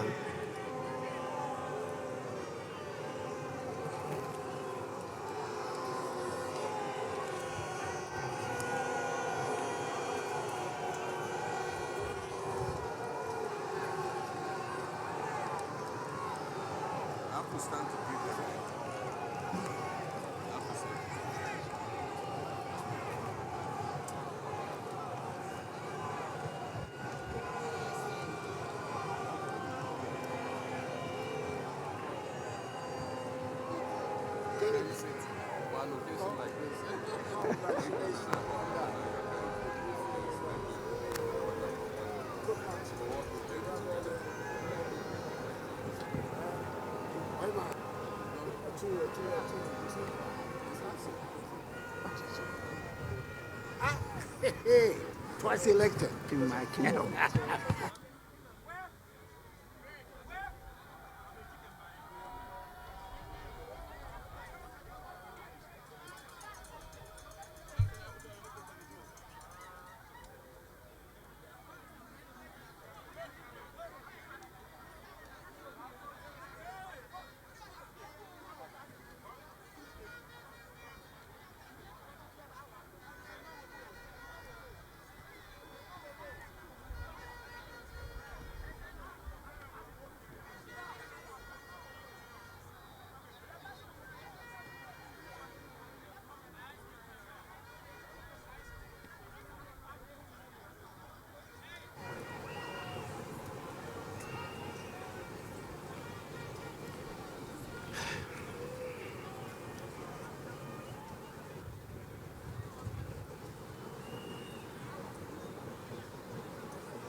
These are special. They are special people. We have to.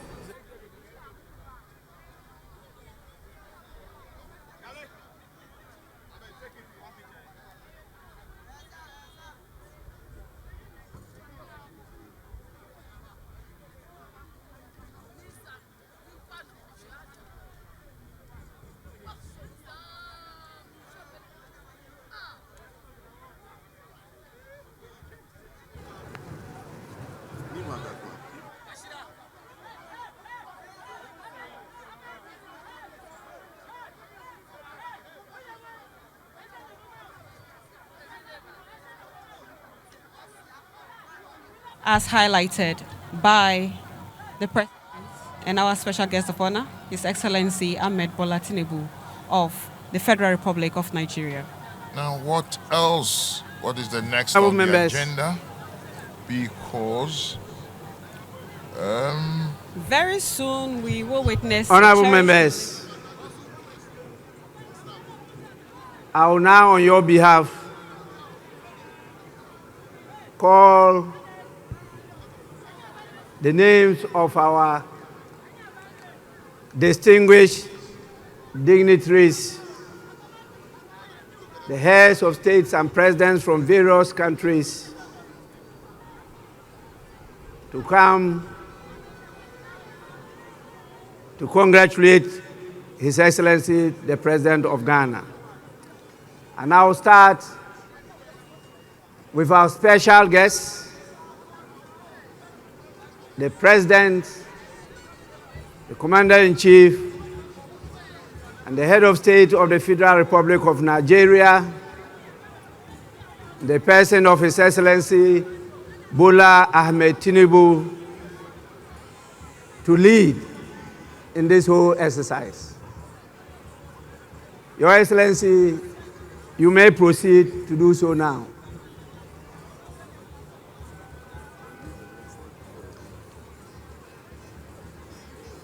Immediately after him will be His Excellency, the President of the Republic of Rwanda, His Excellency Paul Kagame.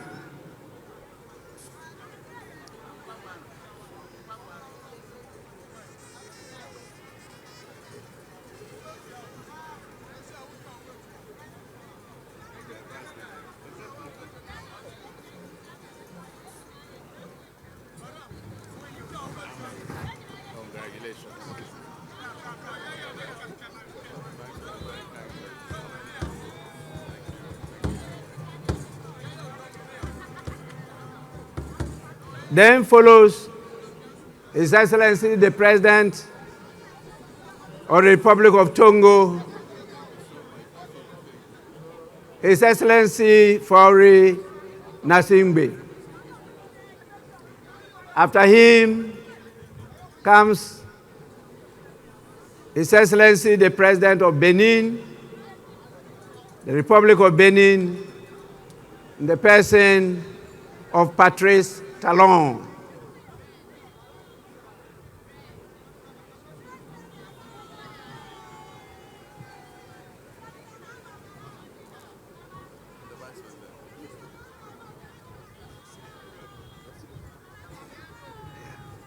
Bienvenue. Merci beaucoup.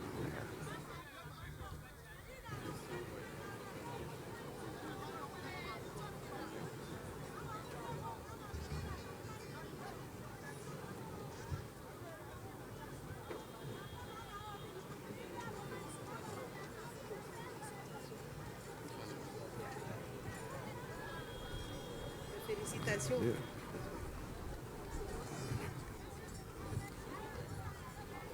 Then follows the President of Gambia, His Excellency Adama Barrow. After him, we have His Excellency Brigadier Julius Maada Bio, the President of the Federal Republic of Sierra Leone.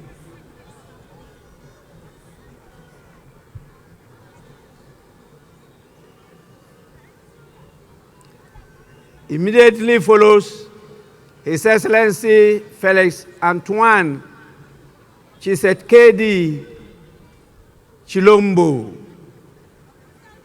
the President of the Democratic Republic of Congo.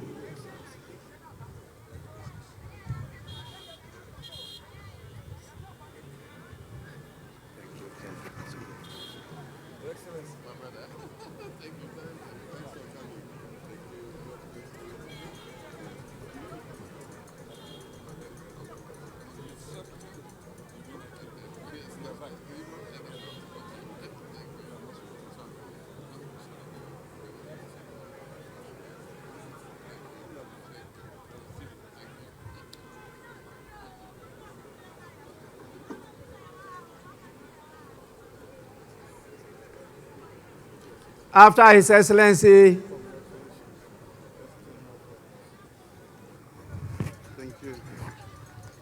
the President of the Democratic Republic of Congo, we have His Excellency Umaru Sissoco Embalo, the President of the Republic of Guinea-Bissau. After him follows the President of the Republic of Cabo Verde, His Excellency Jose Maria Neves.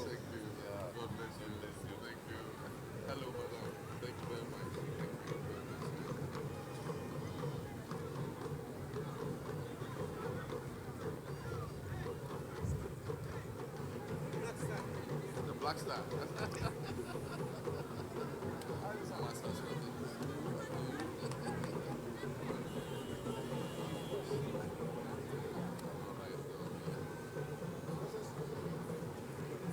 After the president of Cabo Verde, we have His Excellency William Samoei Ruto,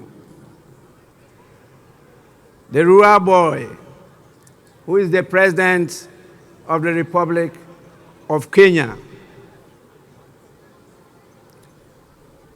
went to his farm, beautiful farm. Rural boy.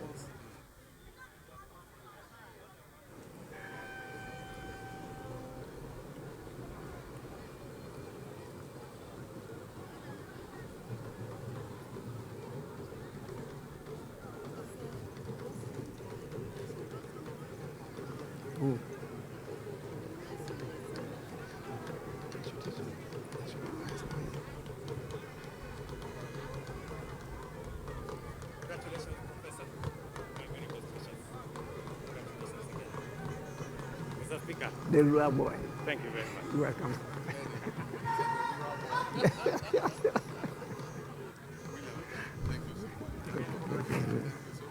Honorable members, after His Excellency William Ruto, this is the President of the Republic of Liberia, His Excellency Joseph Numa Boakai Sr.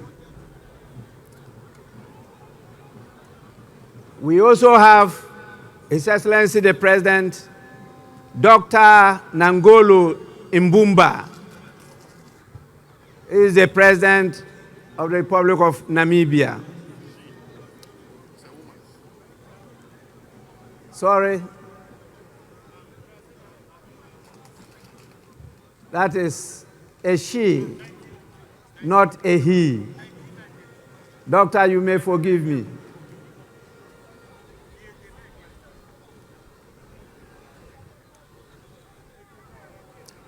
After Her Excellency, the President of Namibia, is His Excellency Bassirou Diomaye Faye, the President of the Republic of Senegal.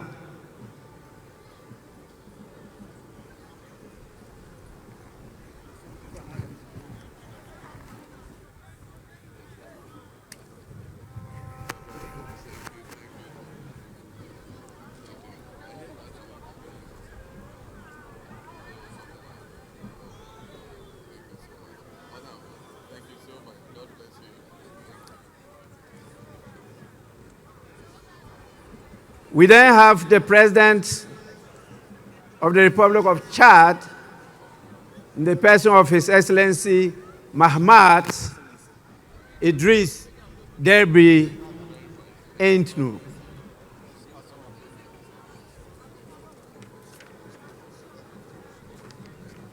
After him, we have the President of the Republic of Botswana,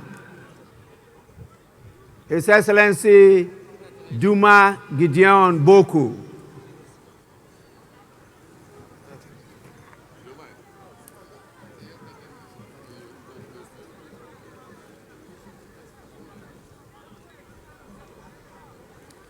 After him comes the head of state of the strong people of Burkina Faso, His Excellency Captain Ibrahim Traoré.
Honorable members, the full meaning of Burkina Faso means strong men and women of integrity.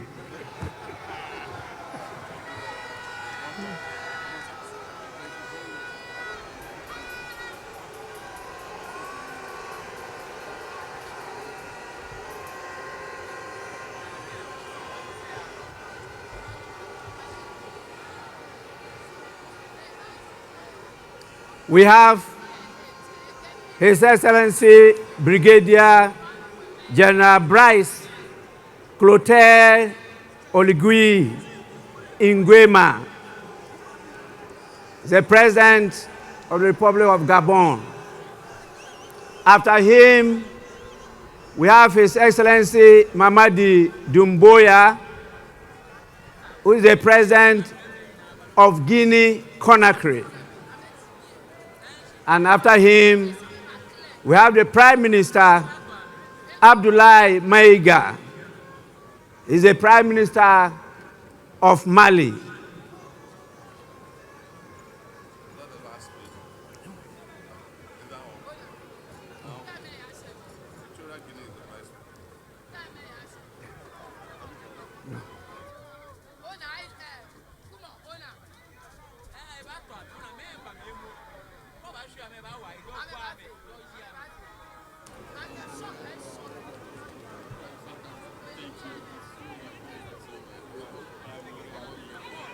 We also have the Prime Minister of Niger in the person of Mr. Lamine Zain Ali Mahman, and the Prime Minister of Haiti, His Excellency Fritz Alphonse Jean.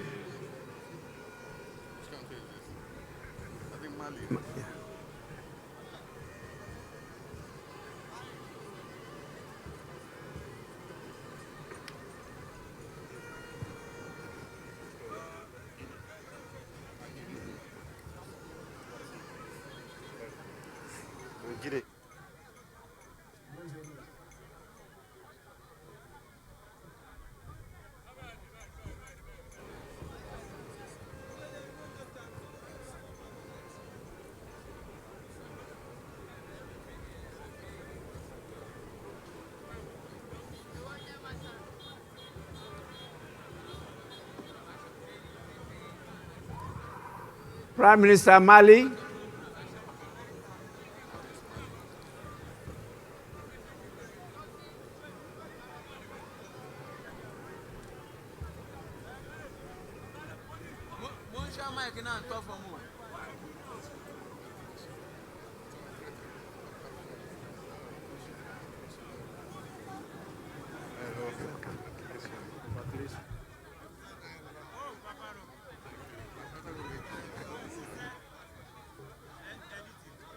Niger, Prime Minister of Niger.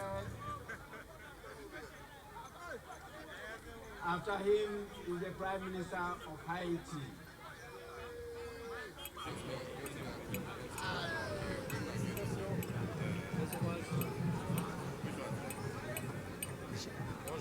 Bonjour, ça va? Bienvenue.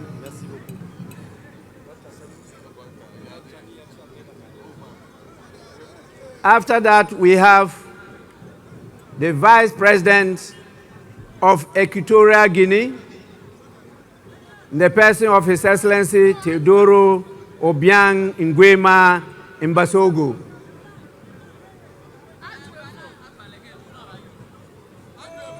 Then follows the Vice President of Uganda,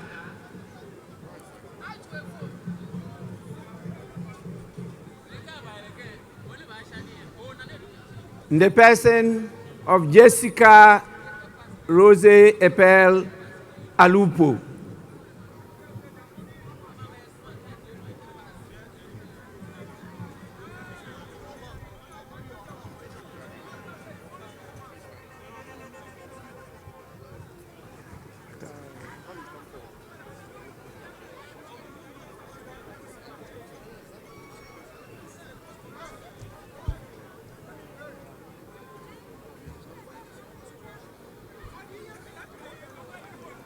We have the Vice President of the Republic of Tanzania, His Excellency Dr. Philip Isdor Mpango.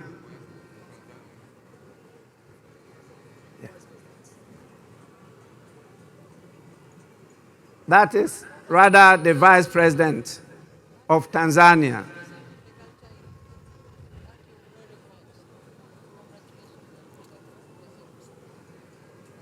We also have with us the Vice President of La Côte d'Ivoire. Greetings from President Museveni. The person of Chiemoko Meiliet Kone.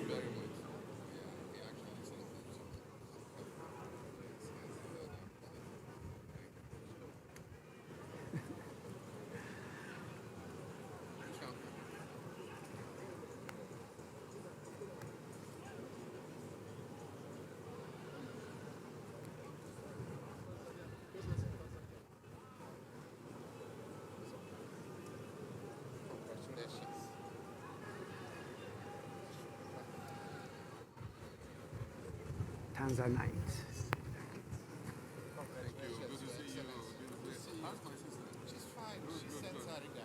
La Côte d'Ivoire.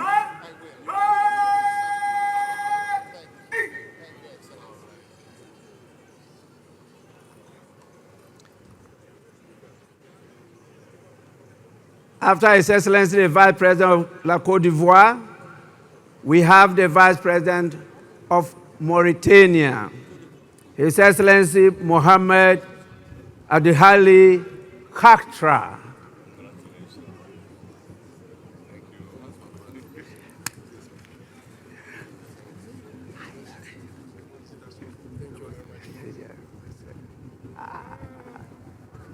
Congratulations.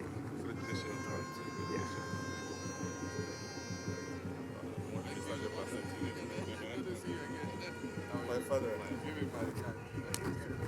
Congratulations.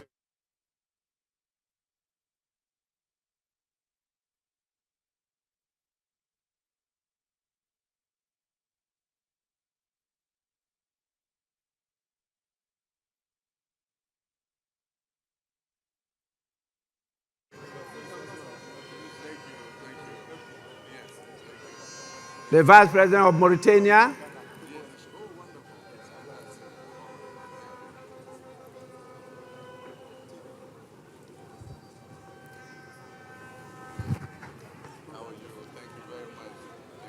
we now have the Speaker of Parliament of the Kingdom of Morocco, His Excellency Rashid Talbi Alami.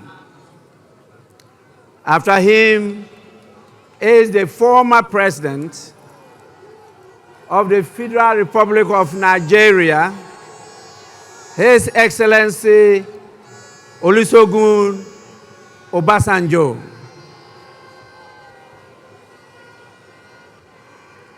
Together with his younger brother, the former President of Nigeria, His Excellency Goodluck Ebele Jonathan.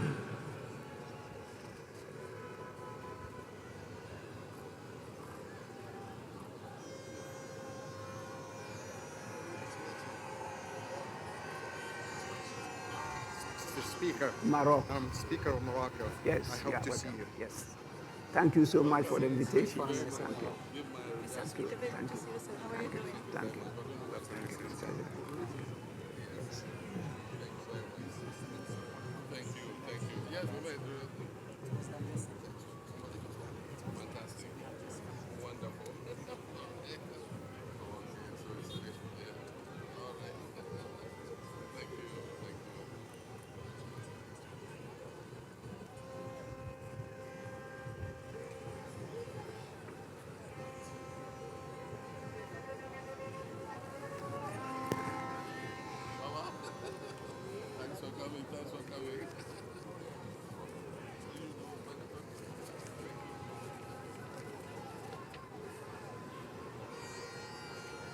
After His Excellency Goodluck Ebele Jonathan,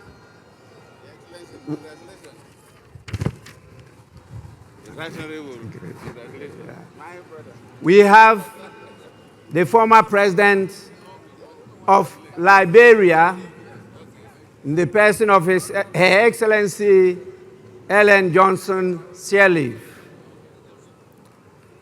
After her, we have the former president of the Federal Republic of South Africa, in the person of His Excellency Jacob Zuma.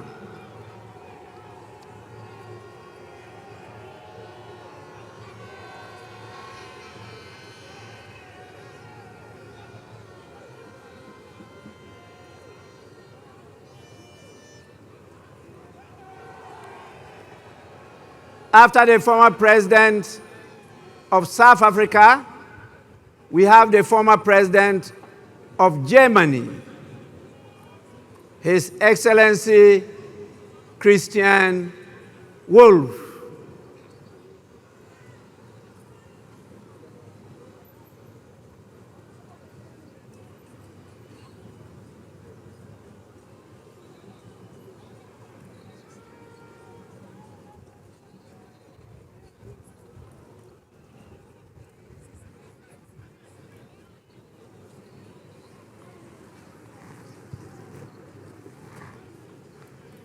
After Germany, follows the foreign minister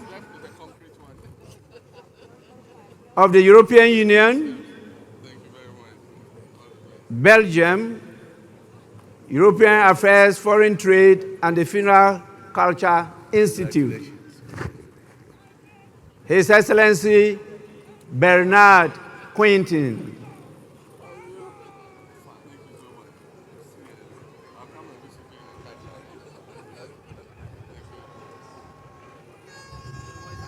Chairman.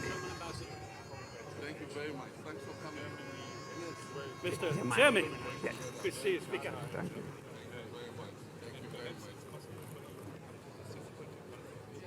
After the foreign minister of EU, we have the senior minister, His Excellency Jean-Jacques Broya of Congo, Brazzaville.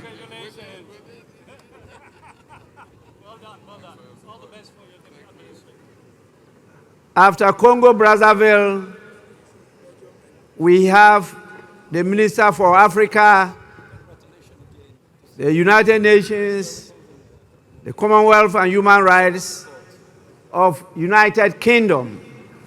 Speaker? Yes.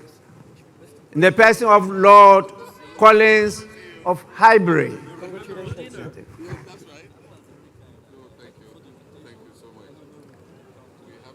After him comes the Minister for Defense of Zimbabwe,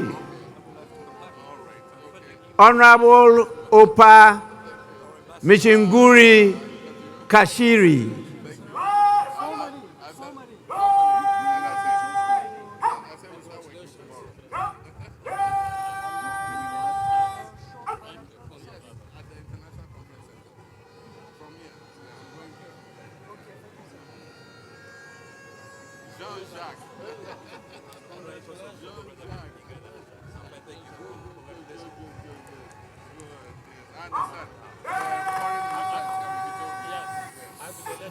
President Baumia, Baumia.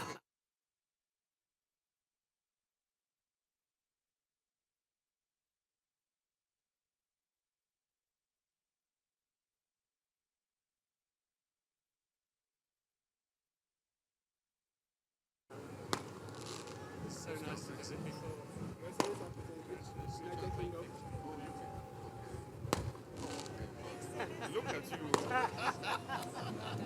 Good to see you. Good to see you. Good to see you. Good to see you. Good to see you. Congratulations on your recent election. Thank you. Harriet has been a wonderful ambassador. We're all proud of her. I thought she stayed longer.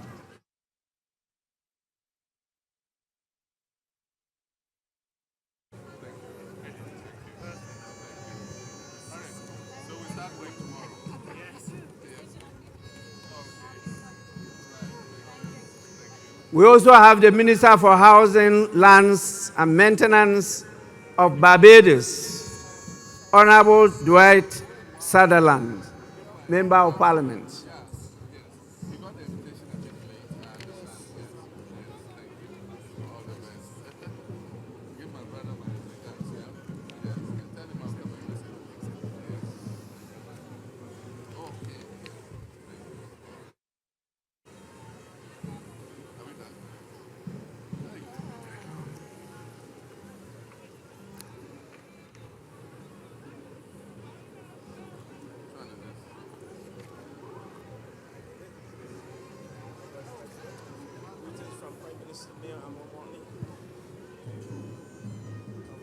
Barbados.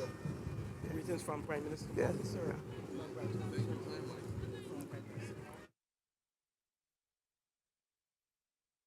It's quite long. I have to cut protocol and go to invite the former Vice President of our great Republic of Ghana, in the person of His Excellency, Dr. Mahmoudou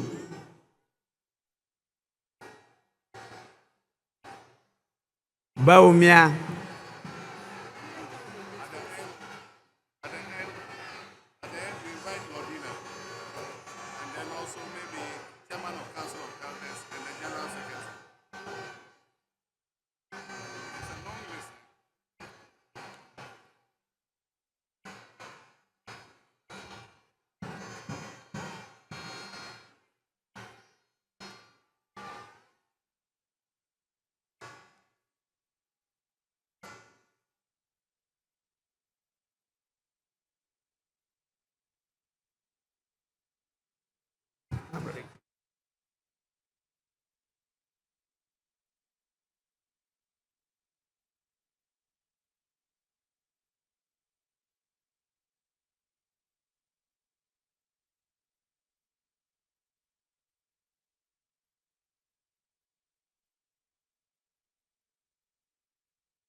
Honorable members, once again, the list is very, very long.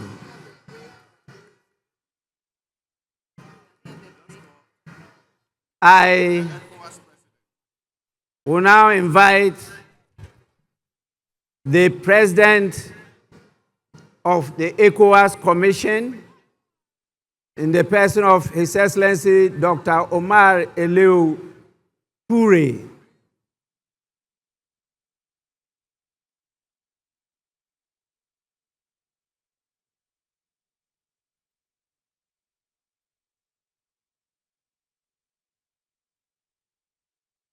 We have so many special envoys and ministers from Czech, Israel, Spain, China, Japan, Russia. We have the Mayor of Los Angeles, United States. And please, you are all invited to follow in this order, the order I just mentioned. Thank you. Czech, Israel, Spain, China, Japan, Russia, Mayor of Los Angeles, Deputy General Secretary of the United Nations, Ms. Amina Mohammed, Secretary General of the Commonwealth, Right Honorable Patricia Scotland, the African Union Commission Chairperson, Special Envoy, His Excellency Wamikele. And we have the Honorary Consul General for Nigeria and Ghana of Belize, Dr. Ifeanyiku Ifede.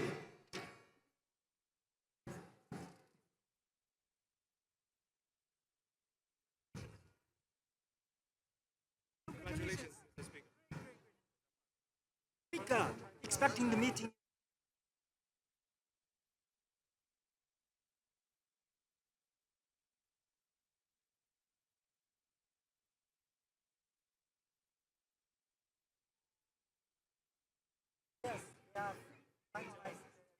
We have the former Prime Minister of Ethiopia, the Secretary General of Climate Vulnerable Forum, Pan-African Parliament, the President himself, His Excellency Chief Fortune Zephania Charbura.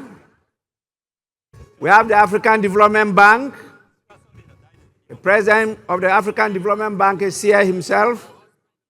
We have the Vice President of the World Bank in charge of Western and Central Africa. Then the ECOWAS Bank for Investment and Development, the President and Chairman of the Board of Directors, our own Dr. George Ajekum Donko. We have the United Bank for Africa, Chairman of the group, Mr. Tony Elumelu, and we have the Ambassador of Bahamas,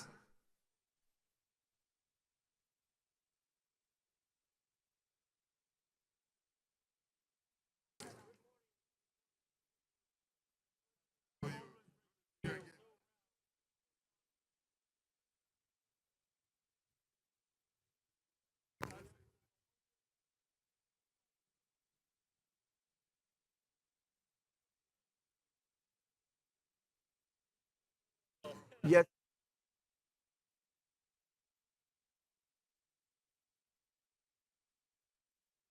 We have the President of the Secretary General of the United Nations Office for West Africa and the Sahel, Mr. Leonardo Santos Simao, and the Deputy National Secretary Advisor to Sheikh Khalid bin Ali Al Khalifa of Bahrain. And then the Executive Director of Africa Development Bank Group,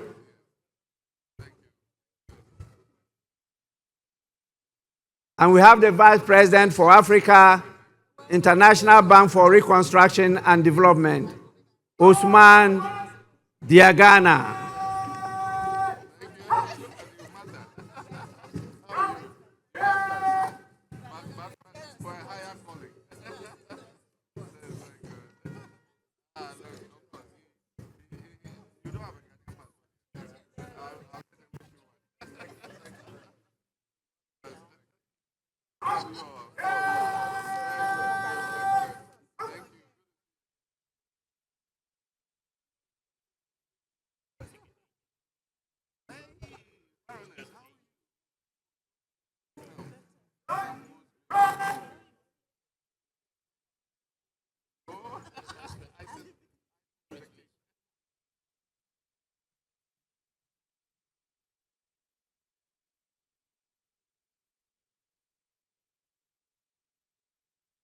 After all this, I will invite the former speakers of our parliament.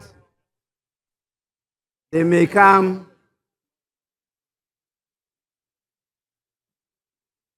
Congratulate His Excellency the President.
I am compelled by the situation, not only time constraints, but the exhaustion of all gathered here, to invite the chairman of the Council of Elders of the Great Evergreen National Democratic Congress, who could at his pleasure come with some of the executives of the party to congratulate His Excellency the President. And we will crown it all with the First Lady of the Republic of Ghana, Her Excellency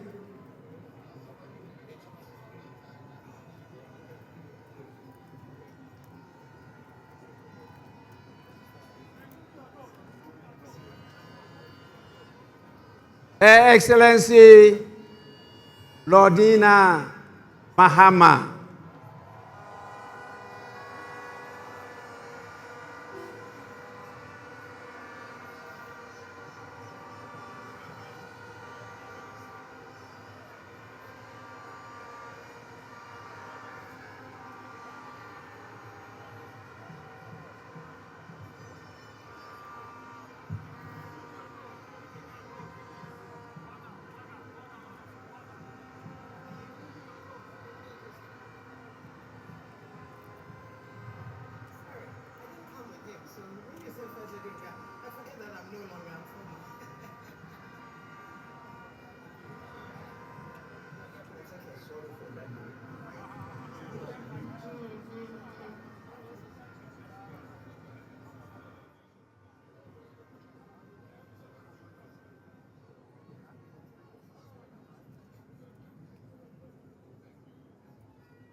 Honorable members,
honorable members,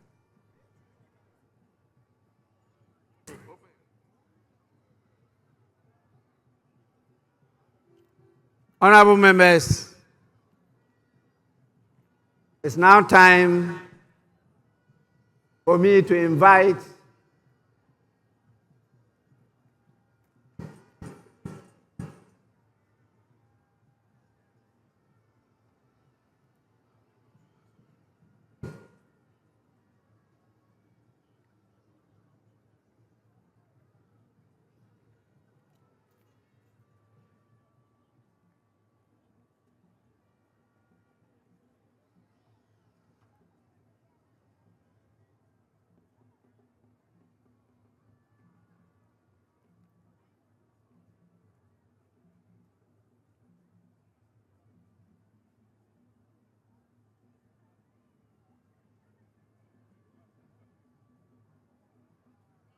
I will now invite the leaders of the House, the majority and the minority leaders, to come and give an indication as to where we proceed to from here. Please,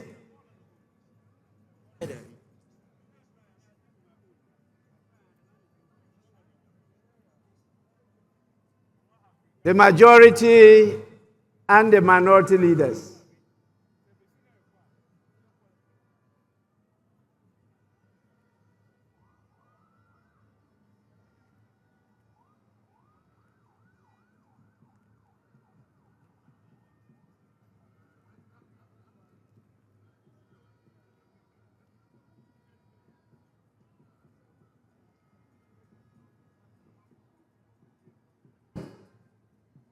Right Honorable Speaker, we have exhausted the business on today's order paper. In view of that, I move that this House adjourn to tomorrow at 11 a.m. in the forenoon.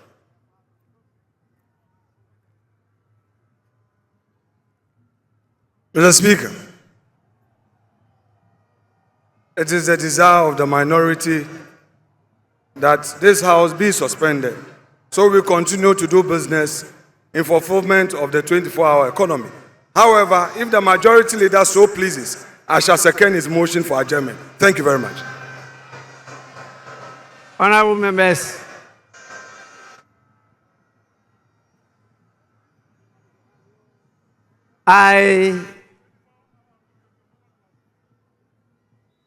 in view of what your leaders have said, adjourn the House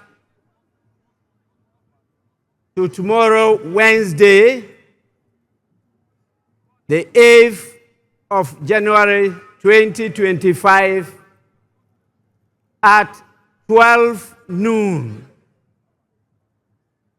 The sitting is accordingly adjourned.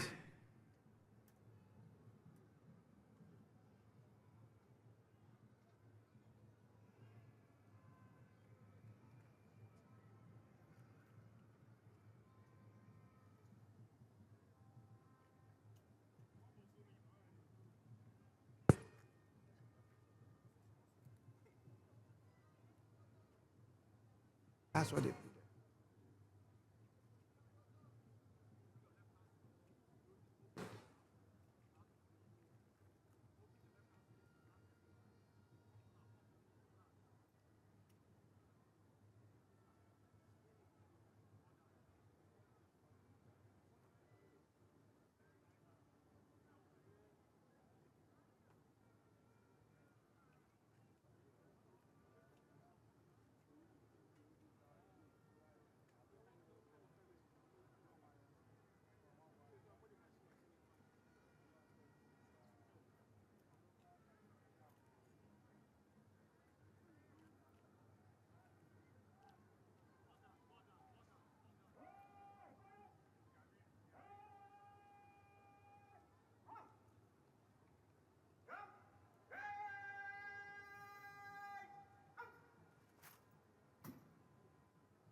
We can't have a full guard of honor without the colors, and on this occasion we'll have the national colors, and that is the flag of Ghana. That is the colors. When we say colors, it's basically flag, and that will be on parade. So very shortly we shall see the full complements, and then we'll see how beautifully it will be executed. Yeah. And as mentioned, there shall be the playing of the national anthem, which will be followed with 21 gun salute. The 21 gun salute is the highest level of honor in ceremonial salutes, and this surpasses all other salutes with fewer rounds. So how would the 21 gun salute? So the 21 be fired? gun salute, Is it from the sea, or because it has happened from the sea before with the Ghana Navy doing their thing? on this occasion, it will be fired not too far away from the sea, and that will also be done by the Ghana Navy. Right. And Why the Ghana Navy?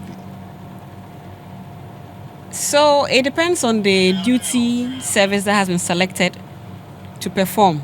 So As I mentioned, we have Ghana Air Force. The military can also do the same thing. Fire Yes, we can have the Ghana Navy, the Ghana Army, and that's the 6th Artillery Regiment. They have done that in the past. Okay. So it can fall on any of the services to undertake that task. So right now we can see in our screen the procession by the Right Honorable Speaker. And behind him is the Vice President and the President. They are moving towards the area where we'll have the full guard of honor. And as mentioned earlier, His Excellency John Dramani Mahama will inspect his first guard of honor as the Commander-in-Chief of the Ghana Armed Forces.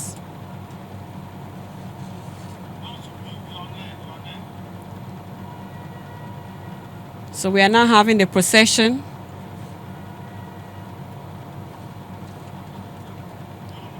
towards the area where the full guard of honor will take place.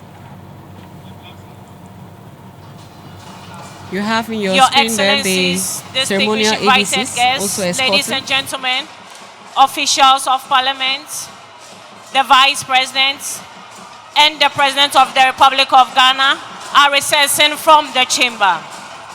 The President, His Excellency John Dramani Mahama, will now inspect his first guard of honor as the Commander-in-Chief of the Ghana Armed Forces and the 9th Parliament President of the 4th Republic of Ghana.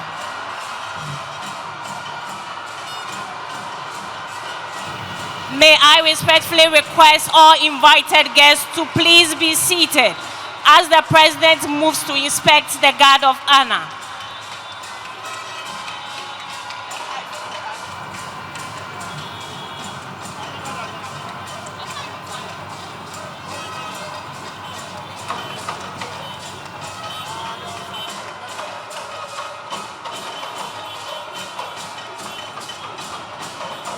The President will be accompanied by the Vice President, the Speaker of Parliament, the Chief Justice, and his ceremonial aide-de-camp to the saluting days.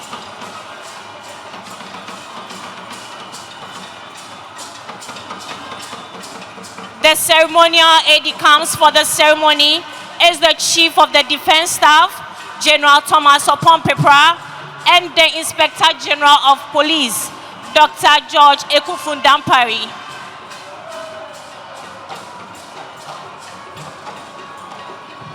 Honor is a military ceremony performed on special occasions to convey respect, dignity, and solemnity. A guard of honor is a formal gesture offered to dignitaries such as heads of state, government, distinguished guests, the guard of honor is under the command of Lieutenant Ghana Navy Kenneth Opoku. The second in command is Sub-Lieutenant Harrison Na. The color ensign is Sub-Lieutenant Richard Abwaji Sapon. The conducting warrant officer is Chief Petty Officer Class 2 Kwa Richard. The color escorts are Petty Officer Class 2 Amure Koko Daniel and Petty Officer Class 2 Owusu Emmanuel. Defense Staff General Thomas Opon-Pepra. Shall we please be upstanding for the national anthem and the 21-gun salute, as mentioned earlier.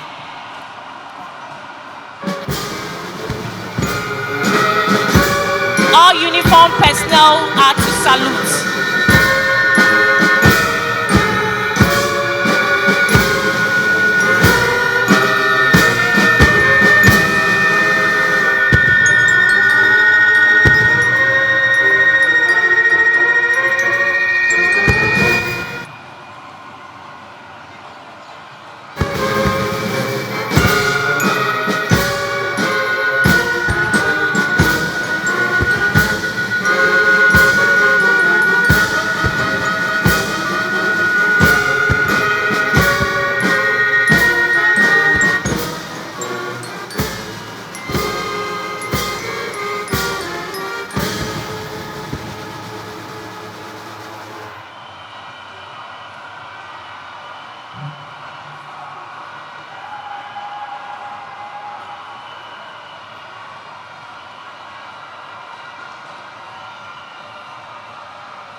Please be seated.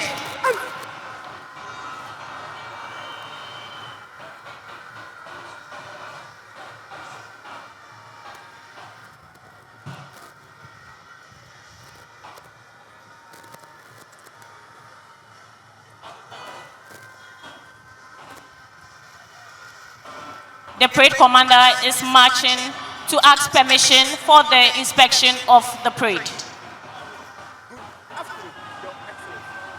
Presidential inauguration ceremony, guard of honor from the guard mounted by the Ghana Navy, 96 rank and file with the Ghana Navy regimental band in attendance, ready for inspection. Lieutenant Ghana Navy Kenneth Opoku, report, Your Excellency. I, Your Excellency.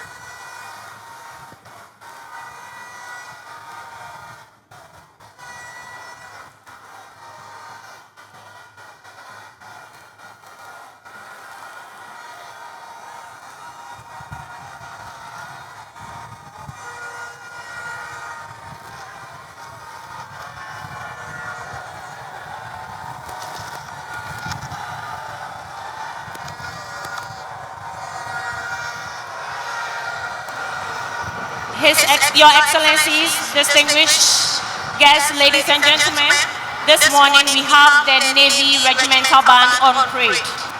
It's under the command of Sub-Lieutenant Doris Iboni.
Your Excellency, inspection over.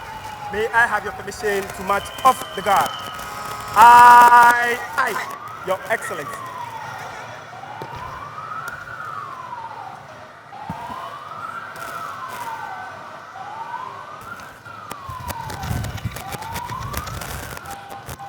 Distinguished invited guests, ladies and gentlemen, this marks the end of the inauguration of His Excellency John Dramani Mahama as the President of the Republic of Ghana and Commander-in-Chief of the Ghana Armed Forces and the Vice President, Professor Jane Nana Opoku Ajiman.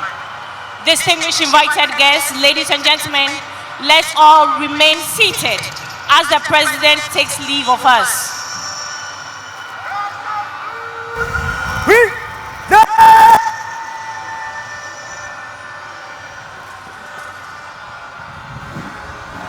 Shall we please be upstanding for the national anthem? All uniformed personnel are entreated to salute.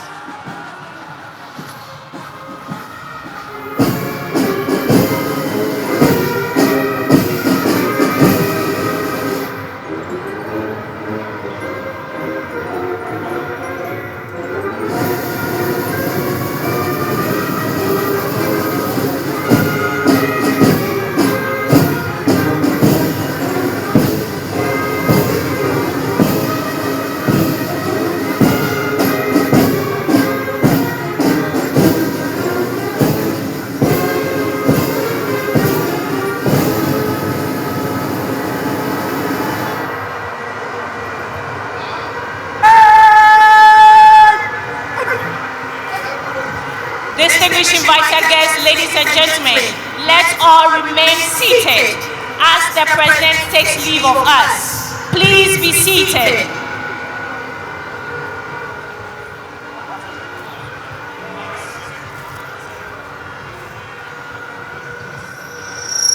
After the President leaves, the Vice President will also depart.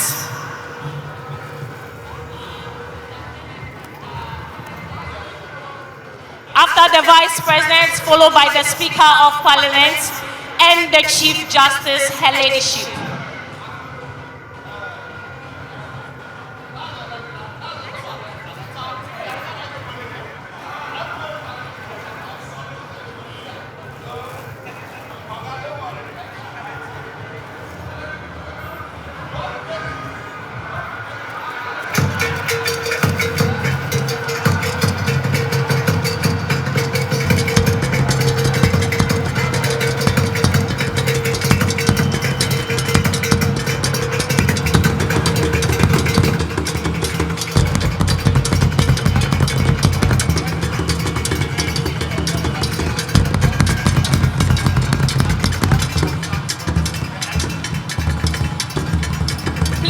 All remain seated as the President departs.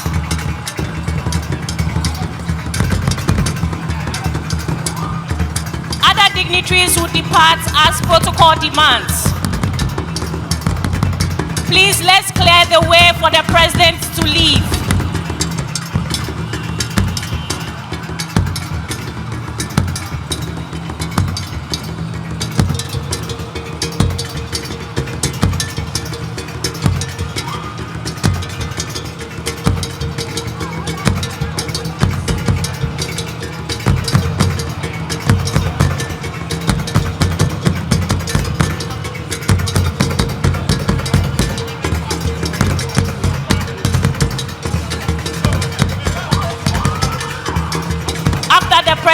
The Vice President will also leave, followed by the Speaker of Parliament and the Chief Justice, her ladyship.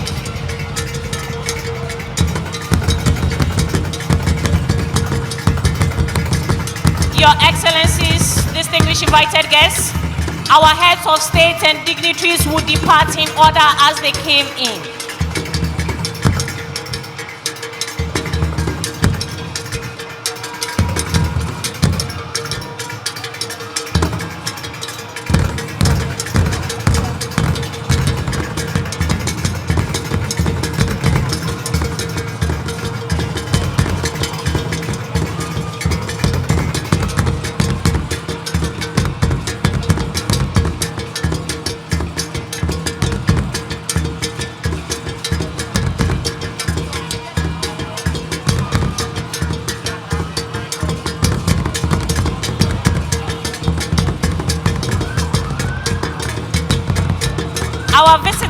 heads of state and dignitaries will depart in order as they came in.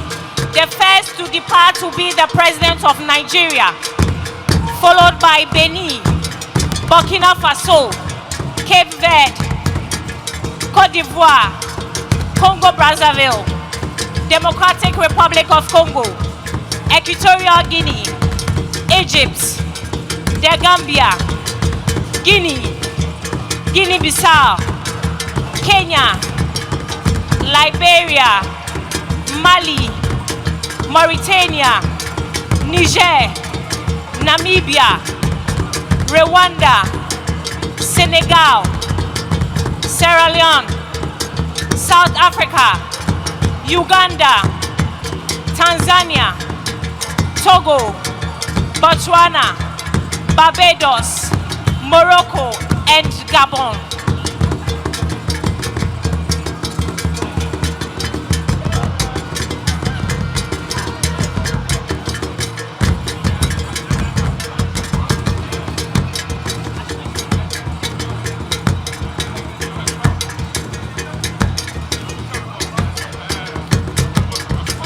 Our invited heads of state and dignitaries will depart in this order: Nigeria, Benin, Burkina Faso, Cape Verde, Côte d'Ivoire, Congo-Brazzaville, Democratic Republic of Congo, Equatorial Guinea, Egypt, The Gambia, Guinea, Guinea-Bissau, Kenya, Liberia, Mali, Mauritania, Niger, Namibia, Rwanda, Senegal, Sierra Leone, South Africa, Uganda, Tanzania, Togo, Botswana, Barbados, Morocco, and Gabon.